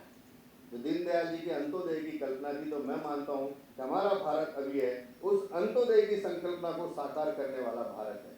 हमारा ये भारत अब एक स्वस्थ भारत है। कितने ही लोग कितने प्रकार की बीमारी से ग्रस्त होकर मर जाते थे, हर वर्ष का आंकड़ा देखिए। कोरोना जैसी बीमारी आई, हमारे यहाँ भी हुआ, लेकिन दुनिया के देशों से कम भारत के अंदर उसका नुकसान हुआ। क्यों? क्योंकि हमारा धीरे धीरे उस प्रकार का इंफ्रास्ट्रक्चर, कितने एम्स नए बने, कितने, हर जिले के अंदर एक नया मेडिकल कॉलेज बन रहा है। डॉक्टर्स की संख्या, डॉक्टर ही नहीं है तो हेल्थ सुविधा कैसे खड़ी होगी।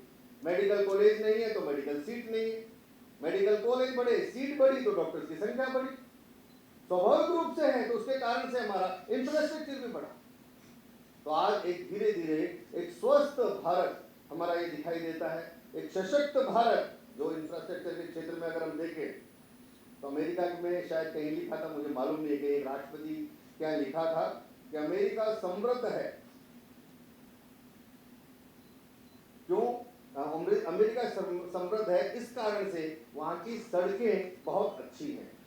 तो शायद वहां के किसी राष्ट्रपति ने कहीं कहा था कि अमेरिका समृद्ध है इसलिए वहां की सड़कें ऐसी नहीं है, अमेरिका की सड़कें ऐसी हैं इस कारण से अमेरिका समृद्ध है।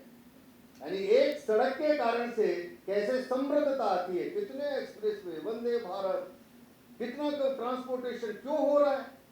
मैं उत्तर प्रदेश में जानता हूं 3 ऐसे एक्सप्रेसवे बने हैं पिछले 5 साल में, और तीनों एक्सप्रेसवे पर जाकर देखिए आज वहां रहने वाले लोगों का जीवन बदल गया। एक एक्सप्रेसवे नहीं है, वो उनकी लाइफलाइन बन गई है। तो इंफ्रास्ट्रक्चर के क्षेत्र में, हर क्षेत्र में अगर हम देखेंगे तो धीरे धीरे एक मजबूत भारत बन रहा है। ग्लोबल भारत, दुनिया के बारे में हम सब जानते हैं। आज से कुछ साल पहले भारत की क्या इमेज थी। आज दुनिया के सब देश हमसे दोस्ती करने आ रहे हैं। हम पहले जाते थे तो हमारे यहाँ कोई वेलकम किसी का नहीं होता था। आज मोदी जी जाते तो दुनिया के सारे देश, चाहे कोई भी हो, भारत का वेलकम करते हैं। क्यों? क्योंकि आज हमारे पास केवल मैन पावर नहीं है, 130 करोड़ लोगों की मैन पावर नहीं है, हमारे पास सबसे बड़ा बाजार नहीं है। केवल इस कारण से वो हमसे दोस्ती नहीं कर रहे हैं। आज भारत ने भी इन वर्षों के अंदर एक मोदी जी के नेतृत्व में उस प्रकार की एक इमेज बिल्डअप की है। क्या भारत के पास भी ये ताकत है, भारत भी एक शक्तिशाली देश है। इस बात का एहसास कराया तो G20 से लेकर आज पूरी दुनिया के अंदर अगर हम जाते हैं तो आज भारत को लेकर के लोग अच्छी नजरों से, अच्छा भारत से आए, कल तक भारत के बारे में अच्छा वो भारत से आए, ऐसा थोड़ा लोग हमारे बारे में रिएक्ट करते थे। यानी भारत गंदा है, भारत स्वच्छ नहीं है, भारत के लोगों को सिविक सेंस नहीं है, भारत में कोई सिस्टम नहीं है, ऐसा भारत के बारे में एक धारणा पूरे दुनिया के देशों में बनी थी। लेकिन 9 सालों के अंदर मोदी जी के नेतृत्व में आज एक ग्लोबल इमेज, भारत की भी एक इमेज बनी है और हमारे एक लीडरशिप की भी एक इमेज बनी है। हमारा आज का भारत एक सुरक्षित भारत है। सिक्योरिटी की दृष्टि से हम सब जानते हैं, छोटा मोटा कहीं कुछ हो जाए बात है, लेकिन आज ऐसे किसी की हिम्मत नहीं है कि भारत में आकर कोई कुछ भी करके चला जाए। एक सब तरफ से हमारे आंतरिक से लेकर बाहरी बॉर्डर से लेकर एक सुरक्षित देश है। आज भारत के बारे में कोई नहीं सोचता। हर देश चाहता है कि नहीं, आज यूक्रेन से हम लोगों को लेकर आते हैं, हमारे स्टूडेंट तिरंगा हिलाते हुए वापस आ जाते हैं, जाने देते हैं। रूस में यूक्रेन दोनों युद्ध रोक कर कहते हैं हाँ भारत के लोगों को जाने दो। क्यों होता है ऐसा? क्योंकि आज अपने देश को हमने सुरक्षित किया। हम पर कोई हमला करता है, हम सर्जिकल स्ट्राइक से लेकर जो भी करना होता है, हम किसी को छेड़ेंगे नहीं, लेकिन कोई हमको छेड़ेगा तो हम उसको छोड़ेंगे नहीं। जो हम कहते आए थे, आज भारत ने वो करके दिखाया है। हमने आज तक भारत का इतिहास है, भारत ने कभी किसी देश पर हमला नहीं किया। अब पूरा इतिहास निकाल कर देख लीजिए, भारत की ओर से कभी किसी देश पर हमारे यहाँ के कोई किसी राजा ने हमला नहीं किया। चंद्रगुप्त मौर्य से लेकर सम्राट अशोक से लेकर 1000-2000 वर्ष का कोई भी इतिहास निकाल लीजिए। यहाँ तक कि भगवान भी अगर रावण के यहाँ श्रीलंका में गए हमला करने के लिए तो कितना समझाया, कितना हाथ पांव जोड़े कि भैया वापस दे दो, फिर बात करेंगे। सब करते रहे, कोई आपको ऐसा उदाहरण नहीं मिलेगा। इसलिए आज भारत उस स्थिति में आया। भारत किसी मीडिएटर की बात नहीं करता, यूएनओ में जाने की बात नहीं करता, किसी देश के सामने जाकर कंप्लेंट नहीं करता। भारत स्वयं अपनी सुरक्षा के लिए उस समस्या का समाधान स्वयं ढूंढ करके उसका उत्तर देने वाला ऐसे एक सुरक्षित भारत हम लोगों ने तैयार किया है। आज हमने भारत में एक भ्रष्टाचार मुक्त भारत, हम सब जानते हैं कि हमने प्रेजेंटेशन में उन्होंने भी दिखाया, जो पैसा है वो एक कैसे इस देश के लिए काम आएगा। पहले क्या होता था और आज क्या होता है, ट्रांसपेरेंसी पूरे सिस्टम के अंदर आई है, करप्शन फ्री हुआ है, डीबीटी के माध्यम से सीधा बेनिफिशियरी को पैसा जाता। और एक नहीं 9 साल में, मुझे एग्जैक्ट मालूम नहीं है, लेकिन 27 लाख करोड़ रुपया डीबीटी के माध्यम से सीधा लोगों के अकाउंट में गया है। 27 लाख करोड़ रुपया। आप सोचिए, डीबीटी आना, जैम आना, जनधन के अकाउंट खुलना, ये सब जब शुरू में प्रारंभ हुआ हमको लगता था क्या है, क्यों अकाउंट खोल रहा है। लेकिन जब अकाउंट खुले, सारी व्यवस्थाएं बनी, तब ध्यान में आया कि देश के अंदर इस प्रकार की एक ट्रांसपेरेंट व्यवस्था बनाना है जिससे हर व्यक्ति तक ये सुविधाएं पहुंचे और बीच में से जो करप्शन का सिस्टम है वो समाप्त हो। तो आज भारत के अंदर भी एक भ्रष्टाचार मुक्त भारत, एक सांस्कृतिक गौरवशाली भारत। तो हम सब ने देखा है कि चाहे वो काशी विश्वनाथ कॉरिडोर हो, चाहे उज्जैन का महाकाल हो, से लेकर हमारे जितने भी, उससे पहले भी हमने किशन जी ने एक प्रेजेंट वो अपना मंत्रालय का दिखाया, कल्चरली मंत्रालय में क्या क्या काम हुए। केवल पर्यटन की दृष्टि से नहीं, पर्यटन ठीक है, पर्यटन की दृष्टि से है, लेकिन धीरे धीरे हम भारत में रहने वाले लोग कौन हैं, हमारी आइडेंटिटी क्या है, हमारी पहचान क्या है। आज राजपथ कर्तव्य पथ हो जाता है। क्यों? क्योंकि वो केवल राज करने वाला पथ नहीं है, वहां काम करने वालों के लिए ड्यूटी क्या है, कर्तव्य क्या है।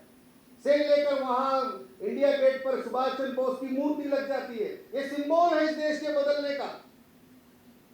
जो जितने भी हमारे गुलामी के चिन्ह हैं उनको बदलकर हम लोगों के पूर्वज कौन थे, हमारी पहचान क्या है, हमारा इतिहास क्या है। हो सकता है कि आज की इस पीढ़ी में वर्षों से ये पढ़ने के कारण से कुछ कंफ्यूजन हो कि अकबर महान थे या महाराणा प्रताप महान थे। आज धीरे धीरे इस सब चीजों को बदलकर हमारी वर्तमान आने वाली पीढ़ी के सामने भारत भी एक महान देश था और भारत हमारा महान देश है और आने वाली पीढ़ियां इससे आगे ले जाकर अपनी संस्कृति के ऊपर गर्व करें, अपने गौरवशाली इतिहास के ऊपर गर्व करें।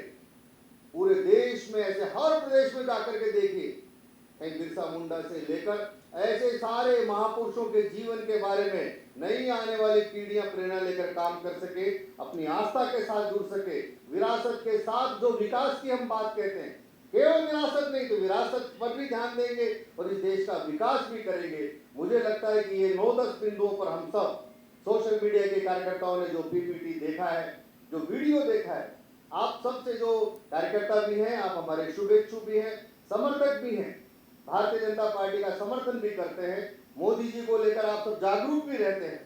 मेरा मानना है कि आप सबका अपना अपना एक नेटवर्क है, आप सबकी एक फॉलोअरशिप है। देश में इस समय एक नैरेटिव की लड़ाई चल रही है।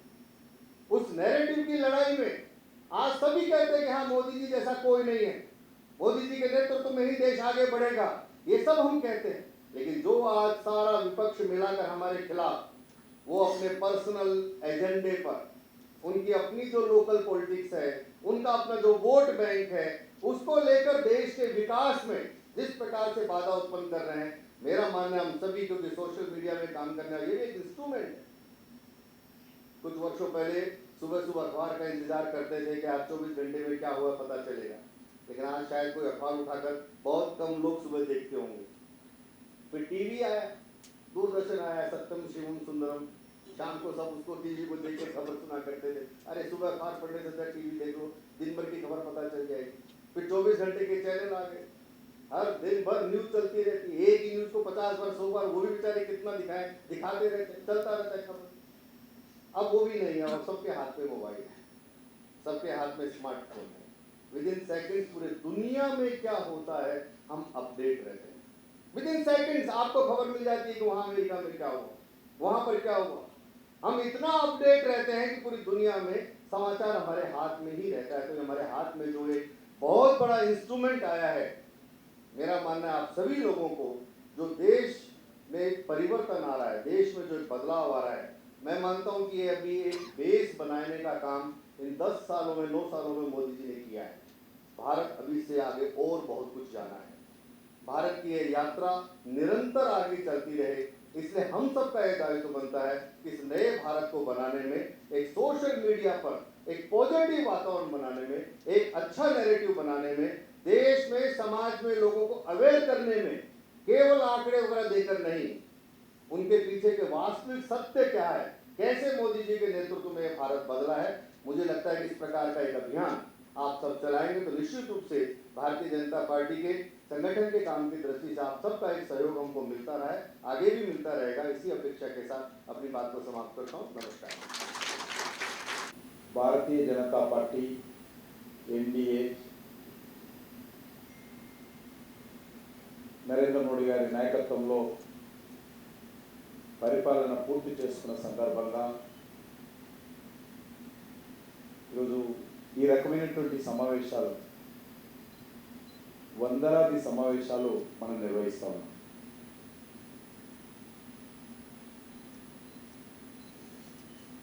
ఎందుకంటే ఇక మనకు ఒక 6 నెలలు అవుతాయి. అంటే మనకు తెలంగాణను వదిలిపెడితే దేశవ్యాప్తంగా చూసినట్టయితే ఒక 4-5 మంత్స్ అయితే టోటల్గా మనం ఎలక్షన్ మూడ్లోకి వెళ్ళిపోతాం. మీడియా కానీ, రాజకీయ పార్టీలు కానీ, రాజకీయ విశ్లేషకులు కానీ, ప్రజలు కానీ. కాబట్టి దీనికి సంబంధించి మనం పూర్తి స్థాయిలో యుద్ధానికి సిద్ధం కావాల్సిన అవసరం ఉంది. యుద్ధం ఎవరు చేస్తారో చేయాలా అనేది విషయం. కానీ మనమంతా ప్రజల మధ్యకి వెళ్ళి గత 8.5-9 సంవత్సరాలు, అంటే ఈరోజు రిపోర్ట్ అంతా కూడా 8.5 years రిపోర్టే. ఇంకా ఈ ఇయర్కి సంబంధించినటువంటి ఇంకా ఫలితాలు రాలేదు. 9 years కంప్లీట్ తర్వాత జరిగినటువంటి ఫలితాలు రిపోర్ట్ ఇప్పుడే రావు. ఆల్మోస్ట్ 6 months 8 months పడుతుంది. కాబట్టి రిపోర్ట్ అంతా కూడా 8 years రిపోర్టే. కాబట్టి ఈ నివేదిక అంతా కూడా ప్రజల ముందు పెట్టేటువంటి ప్రయత్నం మనం చేస్తూ ఉన్నాం. ఈరోజు మనం చూస్తూ ఉన్నాం, నరేంద్ర మోడీ గారు పోవాలి. ఎందుకు పోవాలి? జవాబు లేదు. ఈరోజు మనం ధైర్యంగా చెప్పొచ్చు, నరేంద్ర మోడీ గారు మీద ఈయన అవినీతి పరుడు కాబట్టి దిగాల. ఏ పార్టీ అనదు. That is a credibility of Bharatiya Janata party, that is a credibility of Narendra Modi. ఈయన కరప్టు, మాలాగా 10 లక్షల కోట్లు ఈయన ప్రభుత్వంలో దోపిడీ జరిగింది అని కాంగ్రెస్ కూడా అనలేదు, కమ్యూనిస్టులు కూడా అనలేదు, ఏ పేపర్ కూడా అనలేదు. ఈయన చేతగాని వాడు, ఒక రిమోట్ కంట్రోల్ ప్రైమ్ మినిస్టరు, ఈయన పోతే ఎవరు ఏ దేశంలో గౌరవించరు అనలేదు, అది కూడా అనలేదు.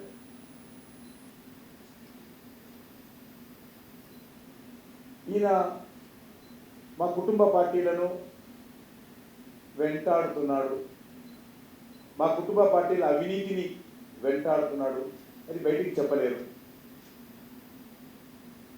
జరిగేది అది. రెడ్ ఫోర్ట్ నుంచి ప్రధానమంత్రి గారు చేసినటువంటి ఉపన్యాసంలో ఒక మాట, ఎవరు ఏమనుకున్నా, ఎవరు బాధపడ్డా, ఏ పార్టీ బాధపడ్డా కూడా మనము 2 విషయాలు చెప్పారు. ఒకటి, కుటుంబ పార్టీల మీద మా పోరాటం కొనసాగుతుంది అని ఎర్రకోట నుంచి ప్రధానమంత్రి గారు చెప్పారు. 2, అవినీతి మీద. గతంలో ఎంతమంది ఇన్కమ్ ట్యాక్స్ కట్టేవాళ్ళు? గతంలో దేశానికి ఆదాయం ఎంత వచ్చేది? ఈరోజు ఎందుకు ప్రజలందరూ కూడా స్వచ్ఛందంగా ముందుకు వస్తున్నారు? ఆ ఎన్వైరన్మెంట్ కల్పించారు ప్రధానమంత్రి గారు. ఒక్క పిలుపుతో గ్యాస్ మీద సబ్సిడీ వదులుకున్నటువంటి కోట్లాది మంది ప్రజల చరిత్ర భారతదేశంలో. ఒక్క పిలుపుతో నరేంద్ర మోడీ గారు పిలుపుతారు. కాబట్టి నరేంద్ర మోడీ గారి మీద విశ్వాసం. నేను కరోనా వచ్చినప్పుడు ఎంవైఎస్ హోమ్గా ఉంది. ఈ కరోనాకు సంబంధించి disaster management nodal ministry home ministry, టోటల్గా అన్ని కేంద్ర ప్రభుత్వ మంత్రిత్వ శాఖలంతా కోఆర్డినేట్ చేస్తూ మా హోమ్ సెక్రటరీ దీనికి సంబంధించినటువంటి ఎప్పటికప్పుడు దేశానికి, రాష్ట్ర ప్రభుత్వాలకు డైరెక్షన్ ఇచ్చేవాడు. అక్కడ ఒక కంట్రోల్ రూమ్ ఏర్పాటు చేసినాం. అన్ని మంత్రులకు సంబంధించినటువంటి సెక్రటరీస్, జాయింట్ సెక్రటరీస్ ఎవరైనా, రైల్వే నుంచి ఒకరు ఉండాలి, సివిల్ సప్లై నుంచి ఒకరు ఉండాలి, హెల్త్ నుంచి ఒకరు ఉండాలి. 24 అవర్స్, 3 షిఫ్ట్లు 4 షిఫ్ట్లు, ఆ రకంగా ఆఫీసర్స్ అందరూ 24 అవర్స్ మానిటరింగ్ చేస్తూ కూర్చోవాలి. ఎక్కడ మెడిసిన్ అందలేదు, ఏ దేశంలో మనోళ్ళు మరి ఈరోజు కరోనా కారణంగా ఇబ్బంది పడుతున్నారు, ఆ దేశం వల్ల ఏ రకంగా తీసుకురావాలి, మెడిసిన్ ఎట్లా అందించాలి, గ్యాస్ ఎట్లా అందించాలి, ట్రైన్లు ఎట్లా పంపాలి, ఇదంతా లేబర్ అంతా కూడా తిరిగి వెళ్ళిపోతున్నట్టు ఏం చేయాలి, ఎప్పటికప్పుడు 24 అవర్స్ మానిటరింగ్ చేస్తాం. అప్పుడు విదేశాల్లో అనేక పత్రికలు కరోనాకు ముందు రాశాయి, భారతదేశానికి కరోనా వస్తే 50 కోట్ల మంది చనిపోతారు, 60 కోట్ల మంది చనిపోతారు, భారతదేశంలో డిసిప్లిన్ ఉండదు, భారతదేశంలో కులం పేరు మీద, మతం పేరు మీద, భాష పేరు మీద, ప్రాంతం పేరు మీద ఎవరి మాట ఎవరు వినరు, భారతదేశంలో డాక్టర్స్ లేరు, భారతదేశంలో బెడ్స్ లేవు, భారతదేశంలో హాస్పిటల్స్ లేవు వీళ్ళకి కావాల్సినంత. కాబట్టి ఒక డిజాస్టర్ అవుతుంది భారతదేశంలో కరోనా వస్తే, ప్రపంచంలో ఇంత పెద్ద డిజాస్టర్ ఎక్కడ ఉండదు అనేటువంటిది అనేక మంది విశ్లేషకులు ప్రపంచంలో మన మీద ఆర్టికల్స్ రాసేవాళ్ళు, టీవీలు ఇంటర్వ్యూస్. కానీ ఈరోజు ఒక్క విషయం మనం చేస్తాం, ఇంకా కరోనా ఇంకా స్పీడప్ రాలేదు, ఇంకా లాక్డౌన్ మనం ప్రకటించలేదు. ఒక మాట చెప్పాడు, లాక్డౌన్ కోసం ప్రిపేర్ చేయడం కోసము ప్రధానమంత్రి గారు జనతా కర్ఫ్యూ అని ఒక రోజు ప్రకటించారు. ఆ రోజు ఎవ్వరు కూడా, దేశ ప్రజలందరికీ నేను విజ్ఞప్తి చేస్తూ ఉన్నాను, మనము మార్నింగ్ నుంచి ఈవినింగ్ వరకు ఎవ్వరం కూడా మన ఇంటికి వెళ్ళకుండా జనతా కర్ఫ్యూ స్వచ్ఛందంగా మనం పాటిద్దామని. ఆ రకంగా ప్రపంచంలో మనం చూసిన మాస్కులు పెట్టుకోమంటే ధర్నాలు చేశారు కొన్ని దేశాలు, ఊరేగింపులు చేసేవాళ్ళు, లాఠీచార్జ్ అయ్యారు. కానీ భారతదేశంలో 140 కోట్ల మంది ప్రజలు, చివరకు రాహుల్ గాంధీ, సోనియా గాంధీ కూడా జనతా కర్ఫ్యూలో ఇంటి నుంచి బయటకు వెళ్ళినటువంటి పరిస్థితి నరేంద్ర మోడీ గారి ఒక్క పిలుపుతో ఈ దేశ ప్రజలు పాల్గొన్నారు. That is the greatness of Indian leadership. Narendra Modi గారి యొక్క నాయకత్వం యొక్క గొప్పతనం. ఈరోజు మనము చాలా తక్కువ నష్టంతో కరోనా నుంచి బయటపడ్డాం. ఒక్కసారి ఊహించుకోండి, నరేంద్ర మోడీ గారి ప్లేస్లో ఇంకో ప్రధానమంత్రి ఉంటే, కరోనా వచ్చినుంటే దేశం ఏమైపోతుండే. నిజంగా రాజకీయ విశ్లేషకుల మాట వాస్తవం అవుతుంది. కానీ ఈరోజు ఆయన నాయకత్వం కారణంగా, దేశ ప్రజలు ఆయన మీద ఉన్నటువంటి నమ్మకం కారణంగా మిలిటరీ విమానాల ద్వారా ఆక్సిజన్ పంపించడం, గ్రీన్ ఛానల్ ద్వారా ట్రైన్లు నడపడం, ఆక్సిజన్ ప్లాంట్ తీసుకుని ఇతర దేశాల నుంచి ఆక్సిజన్ ప్లాంట్ తీసుకొచ్చాం. ఇతర దేశాల నుంచి అనేక రకాల, చివరకు కరోనా వచ్చినప్పుడు మనకు మీకు తెలిసి అందరికీ మీకు అందరూ రాశారనుకోండి, మళ్ళీ నేను రిపీట్ చేస్తాను. N95 మాస్కులు లేవు, పీపీ కిట్స్ లేవు, ఆక్సిజన్ కాన్సన్ట్రేట్స్ లేవు, వెంటిలేటర్స్ లేవు, అన్ని విదేశాల నుంచి తెచ్చుకున్నాం. కానీ ఈరోజు పరిస్థితి ఏంటి? అన్నీ మనం తయారు చేసి ఈరోజు విదేశాలకు పంపిస్తాం. ప్రపంచంలో అతిపెద్ద vaccination activity, free vaccination activity ఎక్కడైనా మిషన్ మోడ్లో జరిగిందంటే ఇండియాలో జరిగింది. ఏదైతే టెక్నాలజీ ఒక మనిషికి వేసామా లేదా అనేది ఇక్కడ కాదు, నువ్వు ఇక్కడ వేసుకున్న సెకండ్ డోసు ఢిల్లీలో వేసుకున్నా కూడా తెలిసేటువంటి టెక్నాలజీ మన దేశంలో ప్రవేశపెట్టుకున్నాం. మన టెక్నాలజీ అమెరికా లాంటి దేశాలు కూడా ఏదైతే మనము వ్యాక్సినేషన్ టెక్నాలజీ వాడామో ఆ టెక్నాలజీ అమెరికా లాంటి దేశాలు కూడా వచ్చి ఇక్కడ వచ్చి రీసెర్చ్ చేసిపోయారు. అనేక దేశాలు తీసుకున్నారు. అనేక దేశాలకి ఈరోజు వ్యాక్సినేషన్ మనము ఉచితంగా అరబ్ కంట్రీస్కు, యూరోప్ కంట్రీస్కు ఉచితంగా వ్యాక్సినేషన్ ఇచ్చాము. ఒక మానవతా దృక్పథం ఇంకా ఇస్తున్నాం కూడా ఈరోజు వరకు. ఒక ప్రధానమంత్రి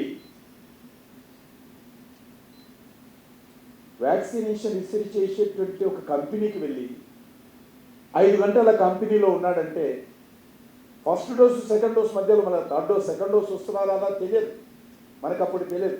ఫస్ట్ డోస్ వచ్చిపోయింది. మనం ఇక్కడనే హైదరాబాద్లో జిహెచ్ఎంసీ ఎలక్షన్స్లలో మేమంతా ఆడవాళ్ళు ఉన్నాం. మాకెవరికి చెప్పాలా, నేను కేంద్ర మంత్రిని, ఇక్కడ ప్రభుత్వానికి చెప్పాలా.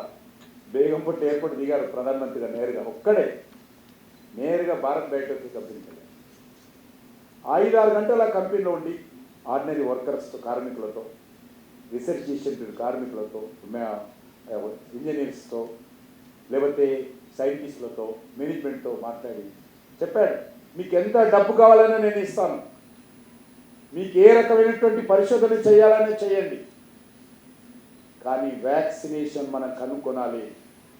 నా దేశంలో ఉన్నటువంటి 140 కోట్ల మంది ప్రజలకు ఏ దేశం కూడా వ్యాక్సినేషన్ ఉత్పత్తి చేసి మన దేశానికి సరఫరా చేసే పరిస్థితి లేదు.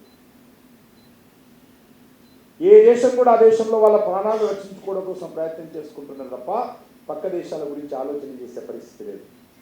నాలాంటి జనాభా ఎక్కువ ఉన్నటువంటి దేశంలో, హెల్త్కి సంబంధించినటువంటి ఇన్ఫ్రాస్ట్రక్చర్ తక్కువగా ఉన్నటువంటి నా దేశంలో వ్యాక్సినేషన్ మనం తయారు చేసుకోకపోతే ఈ దేశ ప్రాణాలు కాపాడడం చాలా కష్టము. కాబట్టి ఒక ప్రధానమంత్రి ప్రపంచంలో ఏదైనా ఒక ఫార్మా కంపెనీకి వెళ్ళి 6-7 గంటలు ఆ యొక్క కార్మికులతో తెచ్చినటువంటి ప్రైమ్ మినిస్టర్ ప్రపంచంలో ఎవరైనా ఉన్నారంటే ఒక్క నరేంద్ర మోడీ గారు ఒక్కరే. చాలా ముందు చూపుతో ఇక్కడ కాదు, ఇక్కడ నుంచి నేరుగా ఆయన పూనాకి వెళ్ళారు, పూనా నుంచి నేరుగా అహ్మదాబాద్కి వెళ్ళారు. ఈ రకంగా అనేక, 1 కాదు 2 కాదు. ఈరోజు ఏమంటున్నారు? నరేంద్ర మోడీ గారు పోవాలి. ఎవరు వస్తారు నరేంద్ర మోడీ గారు పోతే? ఏ రకంగా 3 నెలలకు ప్రధానమంత్రి వస్తారు. ఈ ఫ్యామిలీ పార్టీలు, ఈ కరప్ట్ పార్టీలు, వీళ్ళందరూ కూడా ఈ గవర్నమెంట్ వస్తే 3 నెలల నుంచి గవర్నమెంట్ ఉండదు, గుర్తుపెట్టుకోండి. ఒక సామెత ఉన్నది కదా, తక్కడంటామే తక్కడని, అలా కప్పలు వేస్తే మనం ఒక దిక్కు వెయిట్ వేసి ఇంకో దిక్కు కప్పలను కొలిచే అవకాశం ఉంటుందా? దింగిపోతా ఉంది. ఈరోజు కుటుంబ పార్టీలు కూడా మనం చూస్తూ ఉన్నాం. మమతా బెనర్జీ నేను ప్రైమ్ మినిస్టర్ కావాలనుకుంటాను, ఆయన ఒక ఆమె తిరుగుతూ ఉంటాడు. బీఆర్ ఆయన తిరుగుతున్నారు, నేనేకం చేస్తా. ఈ మధ్యలో మళ్ళీ శరద్ పవార్ మళ్ళీ తయారయ్యాడు, నేను ఏకం చేస్తా. ఇంకా ఆయన ఇక్కడ టోప్ పెట్టుకొని తిరుగుతుంటాడు, విచిత్రంగా ఉంటారు. అది టోపీలు ఎవరు పెట్టుకుని ఉల్లాలకు వచ్చిన వాళ్ళు మీకు తెలుసు. ఆయన టోపీలు వేసుకొని ఒక విమానాన్ని తీసుకొని పక్కన అసదుద్దీన్ కూర్చుని పెట్టుకొని, నేను ప్రధానమంత్రి అవుతా, నేను డబ్బులు ఇస్తాను మీకు, నన్ను ప్రధానమంత్రి చేస్తారా, మీ అందరి ఖర్చు నేను పెట్టుకుంటా. ఈ రకంగా ఉన్నటువంటి పార్టీలన్నీ కూడా రేపు దేశాన్ని, ఇంత పెద్ద దేశాన్ని, ఈరోజు దేశంలో ఉన్నటువంటి అనేక సమస్యలు ఇప్పుడే పరిష్కారం చేస్తాం. దేశంలో ఐఎస్ఐ గతంలో మీకు తెలుసు, హైదరాబాద్లో ఎక్కడ చూసినా కూడా, దేశంలోని ఏ ప్రాంతంలో, నల్గొండలో, ఖమ్మంలో, నిర్మల్లో, బైన్సలో, నిజామాబాద్లో, మెదక్లో, జైరాబాద్లో, సంగారెడ్డిలో ఎక్కడ చూసిన ఐఎస్ఐ కార్యక్రమాలు ఉండేవి. ఎక్కడ పోయినాయి ఇప్పుడు? ఎందుకు కనిపించడం లేదు ఈరోజు? బాంబే బాంబ్ బ్లాస్టులు ఎందుకు ఉండవు ట్రైన్లలో? హైదరాబాద్లో లుంబిని పార్కులు ఎందుకు బ్లాస్ట్ కాదు ఇప్పుడు?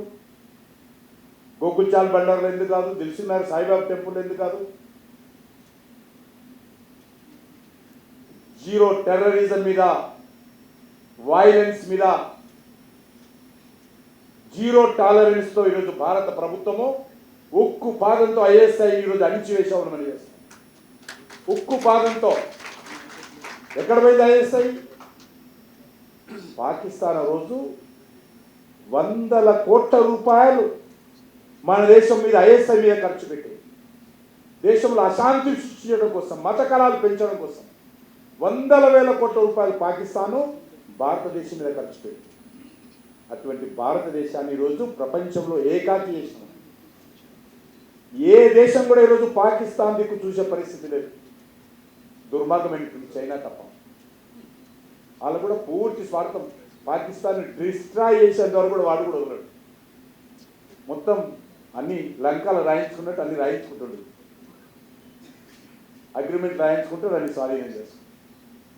ఈరోజు పాకిస్తాన్ పరిస్థితి ఏంటి? నా దేశం మీద ఐఎస్ఐ కార్యక్రమాల ద్వారా నా దేశంలో మతకరాలు పెంచాలనుకున్నటువంటి, ఉగ్రవాదాన్ని పెంచాలనుకున్నటువంటి పాకిస్తాన్ ఈరోజు ఏకాకి అయింది. ఏ దేశం కూడా ఈరోజు పాకిస్తాన్ సహాయం చేసే పరిస్థితి లేదు. ఒక బ్రెడ్ ముక్క కోసం పాకిస్తాన్లో కొట్టుకొని చేస్తున్నారు ఈరోజు. ఒక గ్యాస్ సిలిండర్ కోసం కొట్టుకొని చేస్తా ఉన్నది. చైనా ఏం బదిలిపిస్తుందా? సాయంకాలం బ్రెడ్ వస్తుందా రాదా? వెజిటబుల్ ఆయిల్ వస్తుందా రాదా? ఈ పరిస్థితి. కరోనా వ్యాక్సిన్ వస్తుందా రాదా? దీనికి కారణము మన దేశం తరఫున మన ప్రధానమంత్రి గారు ప్రపంచ దేశాల ముందు పాకిస్తాన్ను ఏకాకి చేసి, పాకిస్తాన్ వ్యతిరేకంగా ఒక విస్తృతమైనటువంటి, ఒక విశాల దృక్పథంతో అన్ని దేశాలను ఏకం చేశాం. కాబట్టి ఈరోజు పాకిస్తాన్ పరిస్థితి ఆ రకంగా ఉంది. నా దేశానికి 1000 కోట్లు పెట్టి ఖర్చు పెట్టి ఈరోజు డిస్ట్రాయ్ చేయాలని ప్రయత్నం చేయడం కాదు, 1000 రూపాయలు లేనటువంటి పరిస్థితి ఈరోజు పాకిస్తాన్లో. ఇప్పుడు వీళ్ళు ఏమంటున్నారు? మళ్ళీ మేము ప్రధానమంత్రి అయితే, నరేంద్ర మోడీ గారికి పోతే ఈ దేశంలో ఐఎస్ఐ పెరుగుతుంది, పెరగాల అవసరం ఉంది. ఈ దేశంలో లక్షల కోట్లు మా ఆయనలో ఏ రకంగా అయితే 2G కుంభకోణాలు, స్పెక్ట్రమ్ కుంభకోణం, బొగ్గు కుంభకోణం, కామన్వెల్త్ కుంభకోణం, హెలికాప్టర్ల కుంభకోణం, మళ్ళీ మేము వస్తే పెంచుతాం. కాబట్టి నరేంద్ర మోడీ గారు పోవాలి. ఎందుకు పోవాలా? ఈ దేశంలో స్టేబుల్ గవర్నమెంట్ ఉండొద్దు, కాబట్టి నరేంద్ర మోడీ గారు పోవాలా? ఈ దేశంలో కేపబుల్ ప్రైమ్ మినిస్టర్ ఉండొద్దు, నరేంద్ర మోడీ గారు పోవాలా? ఈ దేశంలో ఉన్నటువంటి సమస్యలు పరిష్కారం కావద్దు, కాబట్టి నరేంద్ర మోడీ గారు పోవాలా? ఈ దేశంలో ఎఫ్డిఐ రావద్దు, విదేశీ పెట్టుబడులు రావద్దు, నరేంద్ర మోడీ గారు పోవాలా? ఇది వీళ్ళు కోరేది. కాబట్టి నేను మీ అందరినీ కోరుతా ఉన్నాను, ఒక విశ్వాసంతో, కాన్ఫిడెన్స్తో, ఏదైతే 2014లో ప్రధానమైనటువంటి 2 అంశాల మీద ఎన్నికలు జరిగినాయి, పెద్దలు కూడా చెప్పారు. 2 అంశాలు. ఆ రోజు ఎక్కడ చూసినా అవినీతి ఉండేది. టీవీ చూసినా, పేపర్ చూసినా కుంభకోణాలు. ఆ రోజు ప్రజలందరూ అనుకున్నారు, ఈ అవినీతి ప్రభుత్వం పోవాలి, అవినీతిని నిర్మూలించే వ్యక్తి రావాలి, అవినీతిని నిర్మూలించే పార్టీ రావాలని ప్రజలందరూ కోరుకుంటున్నారు. రెండోది, ఒక రిమోట్ ప్రైమ్ మినిస్టర్ రోజు ఉంటుంది, ప్రజలు విసిగి వేసారిపోయారు కాబట్టి ఈ రకమైనటువంటి ప్రధానమంత్రి కాదు, ఒక కేపబుల్ ప్రైమ్ మినిస్టర్ రావాలన్నారు. ఈరోజు మనము 9 సంవత్సరాల తర్వాత గుండె మీద చేసుకొని 2014 ఎజెండాలో ఏ 2 అంశాల మీద ప్రజలు ఓటేశారో భారతీయ జనతా పార్టీకి, నరేంద్ర మోడీ గారి నాయకత్వానికి, ఈరోజు విశ్వాసంతో ఈరోజు మన ప్రత్యర్థులు కూడా మన నరేంద్ర మోడీ గారి ప్రభుత్వాన్ని కరప్ట్ అనలేనటువంటి ఒక మంచి ప్రభుత్వాన్ని, నీతివంతమైనటువంటి ప్రభుత్వాన్ని ఈరోజు మనం ఇచ్చాం. ఒక ఏబుల్ ప్రైమ్ మినిస్టర్, ఒక సమర్థవంతమైన నాయకత్వం ప్రధానిగా ఈరోజు భారతదేశానికే కాదు, ఈరోజు ప్రపంచం ముందు భారతదేశం యొక్క ఒక ఏబుల్ లీడర్షిప్ను ప్రపంచమంతా కూడా భారతదేశం వైపు చూసే విధంగా నరేంద్ర మోడీ గారి పరిపాలన చేస్తుంది. కాబట్టి మీకు తెలుసు, ఇటీవల కర్ణాటకలో కాంగ్రెస్ పార్టీ గెలిచింది, పూర్తి మెజార్టీ వచ్చింది. మరి ఒక ముఖ్యమంత్రిని చర్చించడం నిర్ణయించడం కోసం ఎన్ని రోజులు పట్టిందో చూశారు కదా. అబ్సల్యూట్ మెజార్టీ కాంగ్రెస్కి వచ్చింది. ఈ రోజు వరకు కూడా కాంగ్రెస్ పార్టీ ముందు ఒక్కొక్క ఎమ్మెల్యే వచ్చి ధర్నాలు చేస్తున్నాం 3-4 రోజులు, నన్ను మంత్రిని చేయి.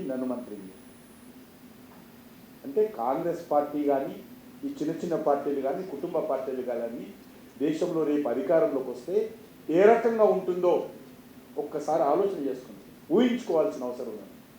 దేశ ప్రజలు కూడా ఊహించుకోవాలి. Minus BJP, minus Narendra Modi ఇప్పుడు ఉన్నటువంటి పరిస్థితుల్లో ఎవరు ప్రధానమంత్రి అవుతారు, ఎవరు ఈ దేశాన్ని ముందుకు తీసుకెళ్తారు, ఈ దేశంలో ఇప్పుడు ఉన్నటువంటి పరిస్థితి ఒక మెరుగైనటువంటి పరిస్థితి, ఒక మంచి నాయకత్వం, ప్రపంచమంతా కూడా మొదటిసారిగా భారతదేశం వైపు చూసేటువంటి ఒక సమర్థవంత నాయకత్వం ఈరోజు ప్రపంచానికి ఇస్తున్నటువంటి పరిస్థితుల్లో ఈ అతుకుల బొంత, ఈ చిన్న పార్టీలు, మనం అంటాం కదా తెలుగులో, కుక్కలు దింపిన విస్తేరు అంటాం కదా, ఆ రకమైనటువంటి పరిస్థితి రాకుండా మనం అందరం కూడా జాగ్రత్త పడడం కోసము ప్రజలను చైతన్యం చేయాల్సినటువంటి బాధ్యత మన మీద ఉన్నది. కాబట్టి నేను ఈరోజు కేటీఆర్ పాపం కొన్ని పత్రికల్లో పతాక శీర్షిక, ఈ దేశంలో పెట్టుబడులు పెట్టాలంటే ఒక రాష్ట్రంలో ఉన్నటువంటి ఒక మంత్రి ముఖం చూసి పెట్టుబడులు వస్తాయా? నేను విచిత్రంగా వింటున్నాను. నేను లక్నోకి వెళ్ళేదాన్ని మధ్యలో, పెద్దలు లక్ష్మణ్ గారు కూడా చెప్పారు. నేను 10 సంవత్సరాల క్రితం లక్నోకి వెళ్ళాను, 20 సంవత్సరాల క్రితం లక్నోకి వెళ్ళాను పార్టీ పని మీద, ఈరోజు కూడా వెళ్తాను. ఈరోజు పరిస్థితి, లక్నో పరిస్థితి ఏంటి? ఈరోజు నోయిడాకి వెళ్ళండి ఎవరన్నా మీరు, మన హైటెక్ సిటీ కంటే మించుంటుంది నోయిడా. మీరు ఒకసారి తిరిగి చూడండి నోయిడా ఎట్లా ఉంది ఉత్తరప్రదేశ్.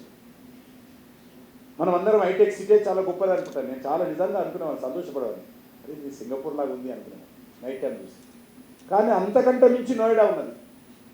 నేను భువనేశ్వర్కి వెళ్ళాను మొన్న, అద్భుతంగా భువనేశ్వర్ డెవలప్ అయింది. ఏ రాష్ట్రానికి వెళ్ళినా కూడా, అన్ని రాష్ట్రాల్లో కూడా పెద్ద ఎత్తున విదేశీ పెట్టుబడులు వస్తాయి. అన్ని రాష్ట్రాల్లో, అన్ని రంగాల్లో. ఏ రకంగా సాధ్యమైంది? గతంలో ఈ దేశంలో ముఖ్యమంత్రులు ఎట్లుండేవాళ్ళంటే, ఎవరు ఎక్కువ రోజులు పని చేస్తే వాళ్ళు మంచి ముఖ్యమంత్రులు అనిపించేవాళ్ళు. అభివృద్ధి గురించి ఆలోచన చేసేవాళ్ళు కాదు. కానీ ఈ దేశంలో మొట్టమొదటిసారిగా నరేంద్ర మోడీ గారు అభివృద్ధి ఒక హెల్తీ ఎజెండాగా ఆయన తీసుకోవడం జరిగింది. ఈరోజు అనేక రాష్ట్రాలు పోటీ పడతా ఉన్నాయి. మా దేశం అభివృద్ధి జరగాలని మన ఉత్తరప్రదేశ్ ముఖ్యమంత్రి గారు యోగి కోరుకుంటారు, పక్కన ఉన్నటువంటి మధ్యప్రదేశ్లో శివరాజ్ శివాని గారు కోరుకుంటారు, పక్కన ఉన్నటువంటి ఉత్తరాంచల్లో మా ముఖ్యమంత్రి ఇంకో ముఖ్యమంత్రి కోరుకుంటారు. అది ఏ పార్టీ కావచ్చు. ఫస్ట్ టైం దేశంలో ఒక రాష్ట్రాల మధ్యలో అభివృద్ధి విషయంలో పోటీతత్వం వచ్చింది. ఇది మంచి ఒక వాతావరణము, ఒక అభివృద్ధికి ఇది ఒక మంచి అనుకూలమైనటువంటి వాతావరణం ఈ దేశంలో వచ్చింది. గతంలో లేదు. కారణము నరేంద్ర మోడీ గారు గుజరాత్ ముఖ్యమంత్రిగా ఉన్నప్పుడు ఈ దేశంలో అభివృద్ధికి ఏ రకంగా ఉండాలి. నేను అసెంబ్లీలో ఉన్నాను. రాజశేఖర్ రెడ్డి గారు ముఖ్యమంత్రిగా ఉన్నప్పుడు ఒక్కసారైనా ఏదైనా డెవలప్మెంట్ మీద చర్చ జరుగుతున్నప్పుడు గుజరాత్ లాగా మేము కూడా చేస్తున్నామని ప్రతిరోజు చెప్పేవాడు. అనేక మంది మంత్రులను పంపించేవాడు, ఐఏఎస్ ఆఫీసర్స్ పంపించేవాడు, ఐపీఎస్ ఆఫీసర్స్ పంపించేవాడు. గుజరాత్ మోడల్ చూసిరండి మీరు. ఆ రకంగా దేశంలో మొదటిసారిగా అభివృద్ధి ఏ రకంగా ఉండాలో గుజరాత్ ద్వారా, గుజరాత్ మోడల్ ఈరోజు జరుగుతూ ఉంది. ఈరోజు అంటున్నాడు మన ముఖ్యమంత్రి గారు, తెలంగాణ మోడల్. ఏం తెలంగాణ మోడలే? కుటుంబ పరిపాలన తెలంగాణ మోడలా? సెక్రటరీ రాకుండా ఉండేటువంటి 9 సంవత్సరాలుగా తెలంగాణ మోడలా? మొదటి 5 సంవత్సరాలు మహిళా మంత్రి లేనటువంటిది తెలంగాణ మోడలా? తండ్రి కొడుకుల పాలన తెలంగాణ మోడలా? ప్రజలను కలిసే ముఖ్యమంత్రి లేనటువంటి మోడల్ తెలంగాణ మోడలా? లక్షల కోట్ల రూపాయలు సంపాదించేది తెలంగాణ మోడలా? దేశమంతా కూడా తెలంగాణలో దోపిడీ చేసినటువంటి డబ్బుతో వివిధ రాజకీయ పార్టీలకు ఎలక్షన్లో డబ్బులు ఇస్తాననేది తెలంగాణ మోడలా?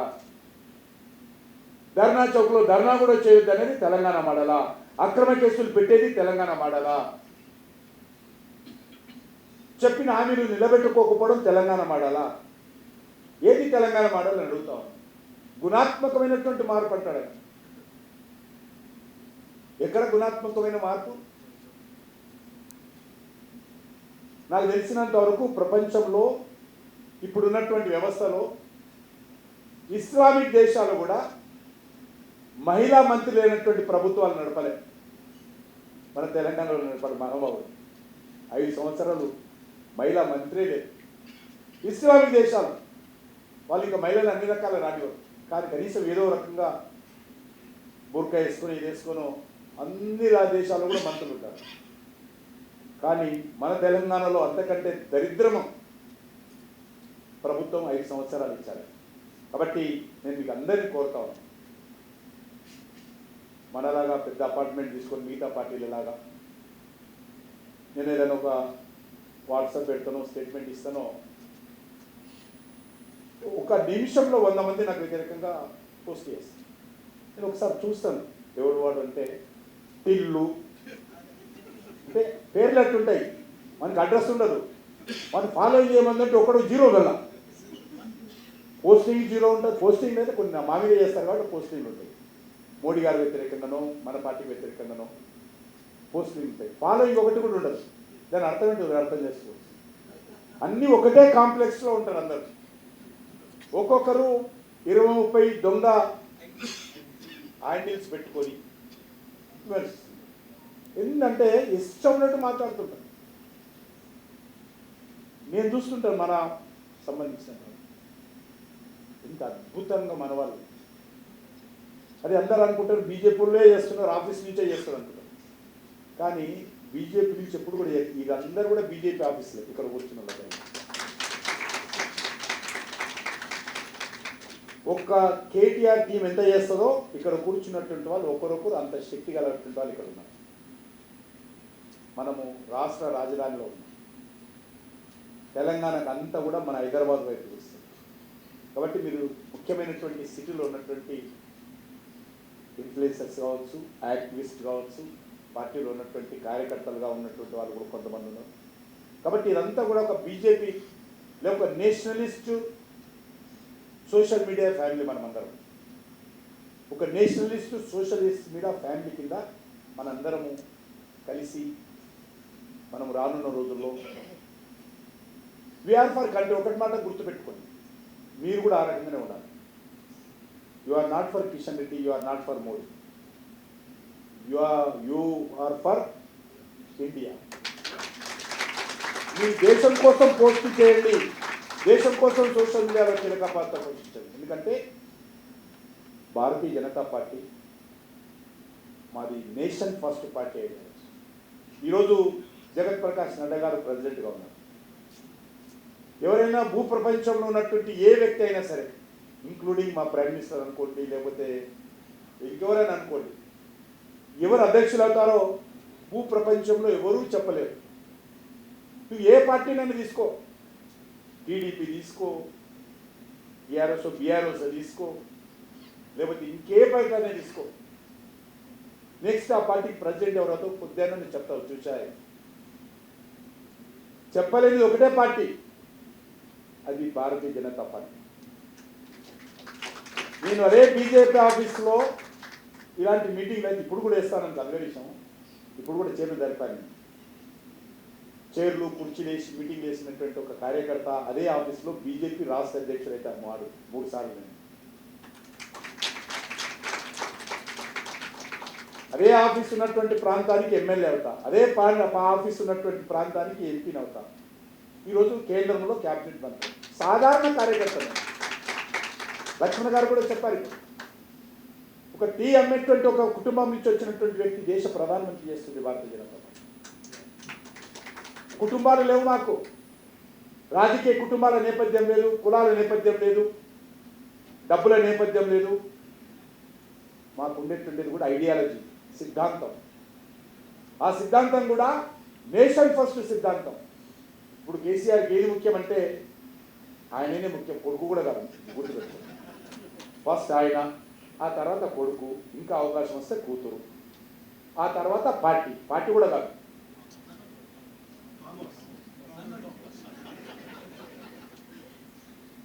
ఎవరికైనా చూడండి, వాళ్ళకు వాళ్ళ వ్యక్తి వాళ్ళకు ఫస్ట్ ముఖ్యం, తర్వాత వాళ్ళ పార్టీ, తర్వాత దేశం. నాకు అది కాదు. నా పార్టీ కంటే, మా వ్యక్తుల కంటే, మా నాయకత్వం కంటే నాకు దేశం ముఖ్యము, దేశ ప్రజలు ముఖ్యము. Nation first party. కాబట్టి ఇక్కడ ఉన్నటువంటి మిత్రులందరూ కూడా, మీరు కూడా నేషన్ ఫస్ట్ అన్నటువంటి ఆలోచనతో ఈరోజు స్వచ్ఛందంగా పనిచేస్తాను. నా ముందు కూర్చున్నారు చాలామంది.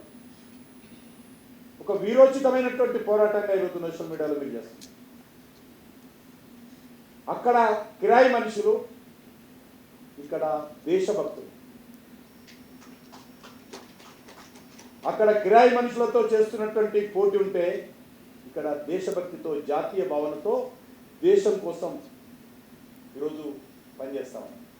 కాబట్టి అటువంటి వాతావరణం ఈరోజు దేశంలో ఉంది. చాలా అద్భుతంగా ఇన్ఫర్మేషన్ సోషల్ మీడియాలో ఎందుకు చూస్తామంటే అప్పుడప్పుడు మమ్మల్ని చైతన్యం చేస్తాం. మీకు తెలుసో లేదో, నరేంద్ర మోడీ గారు దేశంలో వచ్చేటువంటి సోషల్ మీడియాలో కొన్ని సెలెక్ట్ చేసి సాయంకాలంగా ఆయన ముందు వెళ్తారు. తప్పకుండా ఆయన ప్రతిరోజు చూస్తారు. లక్ష్మణ్ గారు పిలిచి అడిగారు, మీ సోషల్ మీడియాలో పలానా రోజు పోస్ట్ రాలేదు, పలానా రోజు ఖండన చేయలేదు, మీది ఫాలోయింగ్ ఇంత ఉంది, ఎందుకు పెరగడం లేదు. చిన్న విషయాలు ఇవన్నీ కూడా. ఒక ప్రైమ్ మినిస్టరు, నాకు తెలిసి ఆయన గుజరాత్ ముఖ్యమంత్రిగా ఉన్నప్పుడు బీజేపీ నేషనల్ ఎగ్జిక్యూటివ్ మీటింగ్లో ఆయన ఉపన్యాసం ఇస్తే చెప్పేవాడు. ఒక 20-30 సంవత్సరాల క్రితం చెప్పేవాడు ఆయన పార్టీలో ఉన్నప్పుడు కూడా. అందరికంటే ఈ దేశంలో సోషల్ మీడియాలో ముందు అత్యధిక ప్రాధాన్యత పాల్గొన్నటువంటి వ్యక్తి, పొలిటీషియన్ ఎవరంటే నరేంద్ర మోడీ గారు. ఈ ఇంపార్టెన్స్ అందరికంటే ముందు గుర్తించినటువంటి వ్యక్తి నరేంద్ర మోడీ గారు. మమ్మల్ని ఆ పార్టీలో అందరికీ చెప్పేవాడు, రానున్న రోజుల్లో సోషల్ మీడియా కీలక పాత్ర పోస్తుందంటే మాకెవరికి ఎక్కేది కాదు, మా పార్టీకి కూడా ఎక్కేది కాదు. కానీ ఈరోజు చూస్తున్నాం మనం, ఒక రకంగా మంచిది. ఎందుకంటే కొన్ని పత్రికలు, కొన్ని ఛానల్స్ దేశాన్ని, ప్రజలను శాసించేటి, మేము మా ఛానల్ ద్వారా ఈ దేశంలో రాజకీయ మార్పు తీసుకొస్తాము, మా పత్రిక ద్వారా రాజకీయ మార్పు తీసుకొస్తాము అనేటి శాసించేది. కానీ ఈరోజు అవన్నీ కూడా సెకండ్ లైన్లో వెళ్ళిపోయాయి. ఫస్ట్ లైన్లో సోషల్ మీడియా. కాబట్టి మీ అందరినీ కోరుతా ఉన్నాను, ఈ 9 సంవత్సరాల పరిపాలన కానీ, లేకపోతే వచ్చేటువంటి ఈ 4-5 నెలల్లో వచ్చేటువంటి తెలంగాణ రాష్ట్ర శాసనసభ ఎన్నికలు కానీ, లేక ఇంకో 8 నెలల తర్వాత జరిగేటువంటి పార్లమెంట్ ఎన్నికలు కానీ, అందరూ మీ 4 సంవత్సరాలు చేసినటువంటి పని మీరు, నరేంద్ర మోడీ గారు సెకండ్ టైం గెలిచిన తర్వాత లాస్ట్ 4 ఇయర్స్గా మీరు చేసినటువంటి పని ఎంతుందో, ఈ 3-4 నెలలు అంతకంటే ఎక్కువ రెస్పాన్సిబిలిటీతో, అంతకంటే చురుకైనటువంటి, కీలకమైనటువంటి పాత్ర సోషల్ మీడియా పోషించాలి. కాబట్టి ఇదే విధంగా మీరు ఒకరొకరు ఎవరైతే సోషల్ మీడియాకు సంబంధించినటువంటి వ్యక్తులు ఉన్నారో, మనందరూ కూడా చిన్న చిన్న గ్రూపులుగా చిన్న చిన్న సమావేశాలు ఏర్పాటు చేసుకోవాలి. ఎక్కడికక్కడ మీకు తెలిసినటువంటి మిత్రులు, స్నేహితులు. కాబట్టి సోషల్ మీడియాకి సంబంధించి మనము అందరు ఇన్ఫ్లుయెన్సర్స్ని కలవాలి, ప్రతి ఒక్క సోషల్ మీడియా టీంను కూడా మనం అప్రోచ్ కావాలి, వాళ్ళందరితోటి మంచి సంబంధాలు పెట్టుకోవాలి, వాళ్ళ యొక్క సహాయ సహకారాలు తీసుకొని రానున్న రోజుల్లో మనం అందరం కూడా అనుకున్నటువంటి సిద్ధాంతం మేరకు కార్యక్రమాల మేరకు మరింత ముందుకెళ్ళేటువంటి ప్రయత్నం చేయాలి. ఆ దిశలోనే ఈ యొక్క 9 సంవత్సరాల తర్వాత మన ప్రభుత్వం ఏర్పడి సాధించినటువంటి ఘన విజయాలతో ఇది ఒక చిన్న ప్రయత్నం మాత్రమే. ఈ ప్రయత్నం ఇంకా మనము పెంచుకోవాల్సిన అవసరం ఉంది, అనేక కార్యక్రమాలు చేపట్టాల్సిన అవసరం ఉంది. ఆ దిశలో మీరందరూ ప్రయత్నం చేయాలని, మీ యొక్క సహాయ సహకారాలు అటు కేంద్ర భారతీయ జనతా పార్టీకి, నరేంద్ర మోడీ గారి నాయకత్వానికి, తెలంగాణలో ఉన్నటువంటి తెలంగాణ భారతీయ జనతా పార్టీకి ఇదే విధంగా కొనసాగించాలని లక్ష్మణ గారు చెప్పినట్టు భాష మీద కంట్రోల్ ఉండాలి తప్ప కంటెంట్లో మరి ఖచ్చితంగా మరి దాని మీద కమిట్మెంట్ కూడా ఉండాలి. కంటెంట్ విషయంలో వెనుకబడాల్సిన అవసరం లేదు. ఒకటి విశ్వాసంతో చెప్పండి, మనం ఎక్కడ కూడా మనం చిన్న తప్పు చేయలేదు. తెలంగాణకు సంబంధించి కూడా ఈ నెల 17వ తేదీన తెలంగాణ రాష్ట్రానికి నరేంద్ర మోడీ గారి ప్రభుత్వం ఏం చేసిందో ఇదే విధమైనటువంటి అద్భుతమైనటువంటి పవర్ ప్రైవేటైజేషన్ తెలంగాణ ప్రజలకు ఇవ్వబోతాం. ఒక రిపోర్ట్ ఇవ్వబోతున్నాం. ఈరోజు తెలంగాణకి ఏం చేశారు, అదొకటి తప్ప ఇంకేం విమర్శించలేదు. తెలంగాణలో మనం మాకేం చేశారు, మాకేం చేయలేదు అంటే ఏంటంటే వాళ్ళు ఏమంటారంటే మీరు ఏమీ చేయొద్దు, మీరు ఢిల్లీలో కూర్చొని మీరు తెలంగాణ రాష్ట్రంలో ప్రజలకు ఇచ్చేటువంటి ప్రతి కార్యక్రమానికి సంబంధించినటువంటి చెక్కు మా ప్రగతి భవన్కు ఫామ్ హౌస్కు పంపిస్తే మేము మా దయాదాక్షిణ్యాలలో తెలంగాణ ప్రజలు కలిస్తాం. కాబట్టి మీరు ఏం ఖర్చు పెట్టద్దు. మీరు ఈరోజు 5 రూపాయల 5 కేజీల బియ్యం ఇస్తున్నారు, ఇవ్వద్దు. మీరు స్కాలర్షిప్స్ ఇస్తున్నారు, ఇవ్వద్దు. రైతులకు ఎరువుల సబ్సిడీ ఇవ్వద్దు. ఇది నేను ఆ విషయాలు ఆయన హామీలో తెచ్చుకోలేదు. కాబట్టి తెలంగాణ రాష్ట్రానికి గత రాష్ట్రం ఏర్పడిన తర్వాత భారతీయ జనతా పార్టీ ఏం చేసిందో ఒక ధైర్యంగా మేము అన్ని వివరాలు తెలంగాణ ప్రజల ముందు 17 తేదీ పెట్టబోతున్నాం విత్ డాక్యుమెంట్ సపోర్ట్. ఏ ఒక్కరు కూడా వేగ వాళ్ళలాగా మాట్లాడారు. విత్ డాక్యుమెంట్ సపోర్ట్తో ఒక సమగ్రమైనటువంటి తెలంగాణ ప్రజలకు నరేంద్ర మోడీ గారి ప్రభుత్వం యొక్క రిపోర్టు మనం పెట్టబోతున్నాము. కాబట్టి ఆ రోజు కూడా మీరు అందరూ కూడా మీ సోషల్ మీడియాల ద్వారా లైవ్ ఇవ్వండి. తెలంగాణలోని ప్రతి social media activist, Nationalist activist కూడా ఆ రోజు జరిగేటువంటి ప్రజెంటేషన్ లైవ్ ఇద్దాం. గ్రామాన్ని కూడా అందరికీ తెలిసే విధంగా చూద్దాం. కాబట్టి మీ అందరినీ కోరుతా ఉన్నాను. దూరదర్శన్ కూడా టోటల్గా ఆ రోజు లైవ్ ఇస్తుంది. దాన్ని కూడా మీరు లింకప్ చేసుకొని ప్రయత్నం చేయండి. ఆ తర్వాత నివేదిక కూడా బుక్స్ రూపంలో కానీ లేక పెన్ డ్రైవ్ రూపంలో కానీ అందరికీ ఇస్తాం. దాన్ని మీరు కూడా పార్ట్గా ఇస్తాం. ఏ సెక్టార్కి ఆ సెక్టార్ తెలంగాణ ఏమి ఇచ్చామో మనం అందరం కూడా దాన్ని విభజించి విస్తృతమైనటువంటి ప్రచారం.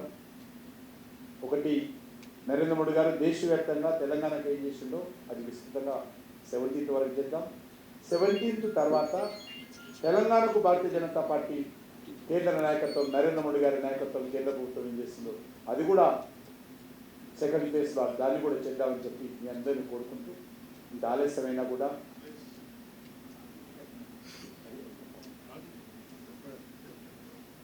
అది చెప్తాను. అది 2 ప్లేసులు అనుకుంటున్నాను. ఒకటి సత్యసాయి కళ్యాణ మండపం కానీ ఆర్టీసీ కళ్యాణ మండపం రెడీ అయిపోయింది. కానీ మనం సత్యసాయి కళ్యాణ మండపం కూడా అనుకుంటున్నాం. ఎక్కడో ఒక దగ్గర ఉంటుంది. మీరు రావాల్సిన వాళ్ళందరూ కూడా దానికి రావచ్చు. మీకు అందరికీ కూడా ఇన్విటేషన్ కార్డ్స్ ఛానల్ ద్వారా పంపిస్తాం. కాబట్టి ఈరోజు జరిగినటువంటి కార్యక్రమానికి మీరు సికింద్రాబాద్ పార్లమెంట్లో ఉన్నటువంటి ప్రముఖులందరూ వచ్చారు. కొద్దిమందే వచ్చారు. ఇంకా చాలామంది ఇంకా రావాల్సిన అవసరం ఉంది. ఆ బాధ్యత కూడా మీరు కూడా తీసుకొని సోషల్ మీడియా ద్వారా విస్తృతంగా అందరినీ ప్రచారం చేసుకొని పరిచయం చేసుకొని రానున్న రోజుల్లో ఒక నేషనలిస్ట్ ఫ్యామిలీగా, నేషనలిస్ట్ సోషల్ మీడియా ఫ్యామిలీగా మీరందరూ అన్ని రకాల సహాయ సహకారాలు నరేంద్ర మోడీ గారికి, భారతీయ జనతా పార్టీ నాయకత్వానికి అందించాల్సిందిగా కోరుకుంటూ సెలవు తీసుకుంటున్నాను. సార్ ఇందాక మిమ్మల్ని రిక్వెస్ట్ చేసినట్టు ప్రశ్నలు అడగవచ్చా సార్? ఒక 3-4 ప్రశ్నలు దాని బేస్గానే ప్రశ్నలు అడగండి. థీమ్కి భిన్నంగా ప్రశ్న అడగండి. 9 ఏళ్ళ మోడీ పరిపాలన గురించి ప్రశ్నలు ఉంటేనే బాగుంటుంది.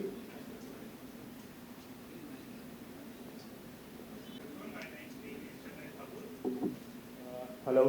So he can reach out to that point, that contact center or that organization, a small core or group of people who can react and let their family know we are in safe home, a safe hand actually. Yeah, that's the point. I request everybody. చాలా మంచి ప్రశ్న. ఇది నిజంగా కూడా అందరికీ తెలవాల్సినటువంటి అవసరం ఉంది. దీని మీద అందరం కూడా మనము క్లారిటీ కూడా ఉండాల్సిన అవసరం ఉంది. ఎందుకంటే ఇక్కడ ఉండేటువంటి ప్రభుత్వము మరింత విచ్చలవిడితనంతో, అధికార దుర్వినియోగంతో అనేక రకాలుగా వేధింపులకు గురి చేస్తుంది. ఒకటి మాత్రం మీ అందరికీ మనవి చేస్తున్నాను, భయపడాల్సిన అవసరం లేదు. ఎవరు కూడా బెదిరిపోవాల్సిన అవసరం లేదు. దానికి కావాల్సినటువంటి పూర్తి స్థాయి అడ్వకేట్లను, అక్రమ కేసులు పెట్టినా ఏం పెట్టినా కూడా పార్టీ తరఫున పూర్తి స్థాయిలో అడ్వకేట్లను పెట్టి మీకు అందరికీ అన్ని రకాలుగా అండగా ఉంటామనే విషయాన్ని ఈ సందర్భంగా మనం దానికి మీకు చెప్పినట్టు ఒక సింగిల్ పాయింట్ సిస్టమ్ ఎక్కడో ఒక దగ్గర అది న్యాయంగా ఒక మరీ వల్గర్గా పెట్టి మరి ఆ రకంగా చేసినప్పుడు పార్టీ రావడం కష్టం. గుర్తుపెట్టుకోండి, మనది అధికారంలో ఉన్నటువంటి పార్టీ కాబట్టి ఆ రకంగా వల్గర్గా ఇంకోనో భాష మీదనో లేకపోతే కంట్రోల్ తప్పినప్పుడు అఫీషియల్గా పార్టీ రావడం బాగుండదు. ఎందుకంటే మనం కూడా అధికారంలో ఉన్నాం కాబట్టి మనము నిజంగా మంచి పోస్టులు పెట్టి కంటెంట్ విషయంలో మంచిగా ఉండి ఆ రకంగా పోస్ట్ చేసినప్పుడు ఇల్లీగల్గా కావాలని కేసు పెడుతున్నారు. అప్పుడు తప్పకుండా పార్టీ కార్యకర్తలు అందరూ వచ్చి ధర్నా చేస్తారు, మేమందరం వస్తాం, న్యాయ వ్యవస్థ ఏ రకంగా ఉన్నప్పుడు కూడా లీగల్గా మాత్రం అన్ని రకాలుగా మీకు అందుకుంటాం. కాబట్టి ఎవ్వరు భయపడాల్సిన అవసరం లేదు. పాటిస్తాము. నేను కూడా ఈ విషయం మేమందరం కూడా పార్టీ స్టేట్ లెవెల్ కానీ జాతీయ నాయకత్వం దృష్టికి తీసుకెళ్ళి ముందే ఎలక్షన్ మేనిఫెస్టో తెలంగాణకు సంబంధించి ముందుకెళ్ళడం కోసం ప్రయత్నం చేస్తాం. ఒకటి గుర్తుపెట్టుకోండి, ఇంత దురదృష్టం అంటే ఈరోజు సమర్థవంతమైన నాయకత్వము ప్రభుత్వం ఏంటి అంటే ఫ్రీ డిస్ట్రిబ్యూషనే అనుకునేటువంటి పరిస్థితి వచ్చింది. ఆయన అది ఇస్తే నేను ఇది ఇస్తా, ఆయన అది ఇస్తే అది ఇదే. కానీ దేశంలో ప్రపంచంలో ఒక 5వ ఆర్థిక శక్తిగా భారతదేశం నిలబెట్టడం ఈరోజు సమర్థవంత నాయకత్వం కింద కాదు, ఫ్రీగా ఇస్తే. ఈరోజు కొంతమంది ప్రభుత్వాలు ఎట్లుంటే కూర్చొని అన్నీ ఫ్రీ ఇస్తున్నాం, మేమే మంచి ప్రభుత్వం అంటున్నాం. అది కాదు, అన్ని పేద ప్రజలకు అవసరమైనటువంటి ఇస్తూ కూడా దేశాన్ని సమర్థవంతంగా ముందుకు తీసుకెళ్లేటువంటి నాయకత్వం మనకు అవసరం. బట్ శ్రీరామ్ గారు చెప్పిన విషయం కూడా చాలా ఇంపార్టెంట్ పాయింట్. నేను కూడా కర్ణాటక ఎలక్షన్స్లో ఉన్నాం. కొంత కరుణి చావుకు కారణాలు అన్నట్టు అనేక రకాల కారణాలు ఉన్నాయి. కాబట్టి తప్పకుండా ఇది ఒక పాయింట్ మీరు చెప్పింది కూడా, దాన్ని తప్పకుండా దృష్టిలో పెట్టుకొని మేము త్వరలోనే మళ్ళా రాష్ట్ర పార్టీ కూర్చొని ఒక సమగ్రమైనటువంటి కార్యాచరణతో మీ ముందుకు వస్తామని మనం చేస్తాం. నమస్కారం అండి. రారు, చేరుకోరు, 10 గంటల దాకా రారు, మార్నింగే స్టార్ట్ అవుతుంది 7 గంటలకు. కరెక్ట్, అది కూడా సాటర్డే మండే కూడా హాలిడే కింద లెక్క వస్తే రాదు. ఇంకొక లాస్ట్ క్వశ్చన్ ఎవరన్నా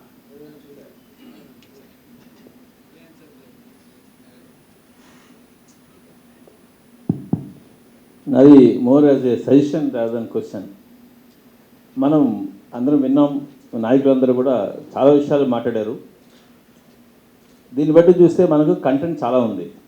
self is second, self is everywhere.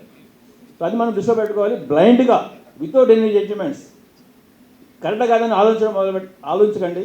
Trust the party leadership and see that we support our party decisions and we have to ఎవరిని వస్తే వాళ్ళు Bansal ji, Shri Kishan Reddy ji, Shri doctor Lakshman ji, all the distinguished guests who play an influential and key role in the society, opinion makers, supporters.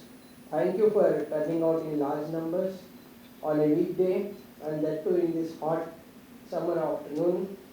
9 years of Modi government has transformed India, making it a vibrant and robust economy. Special thanks to Yoganand Garu and Aditya Parksta.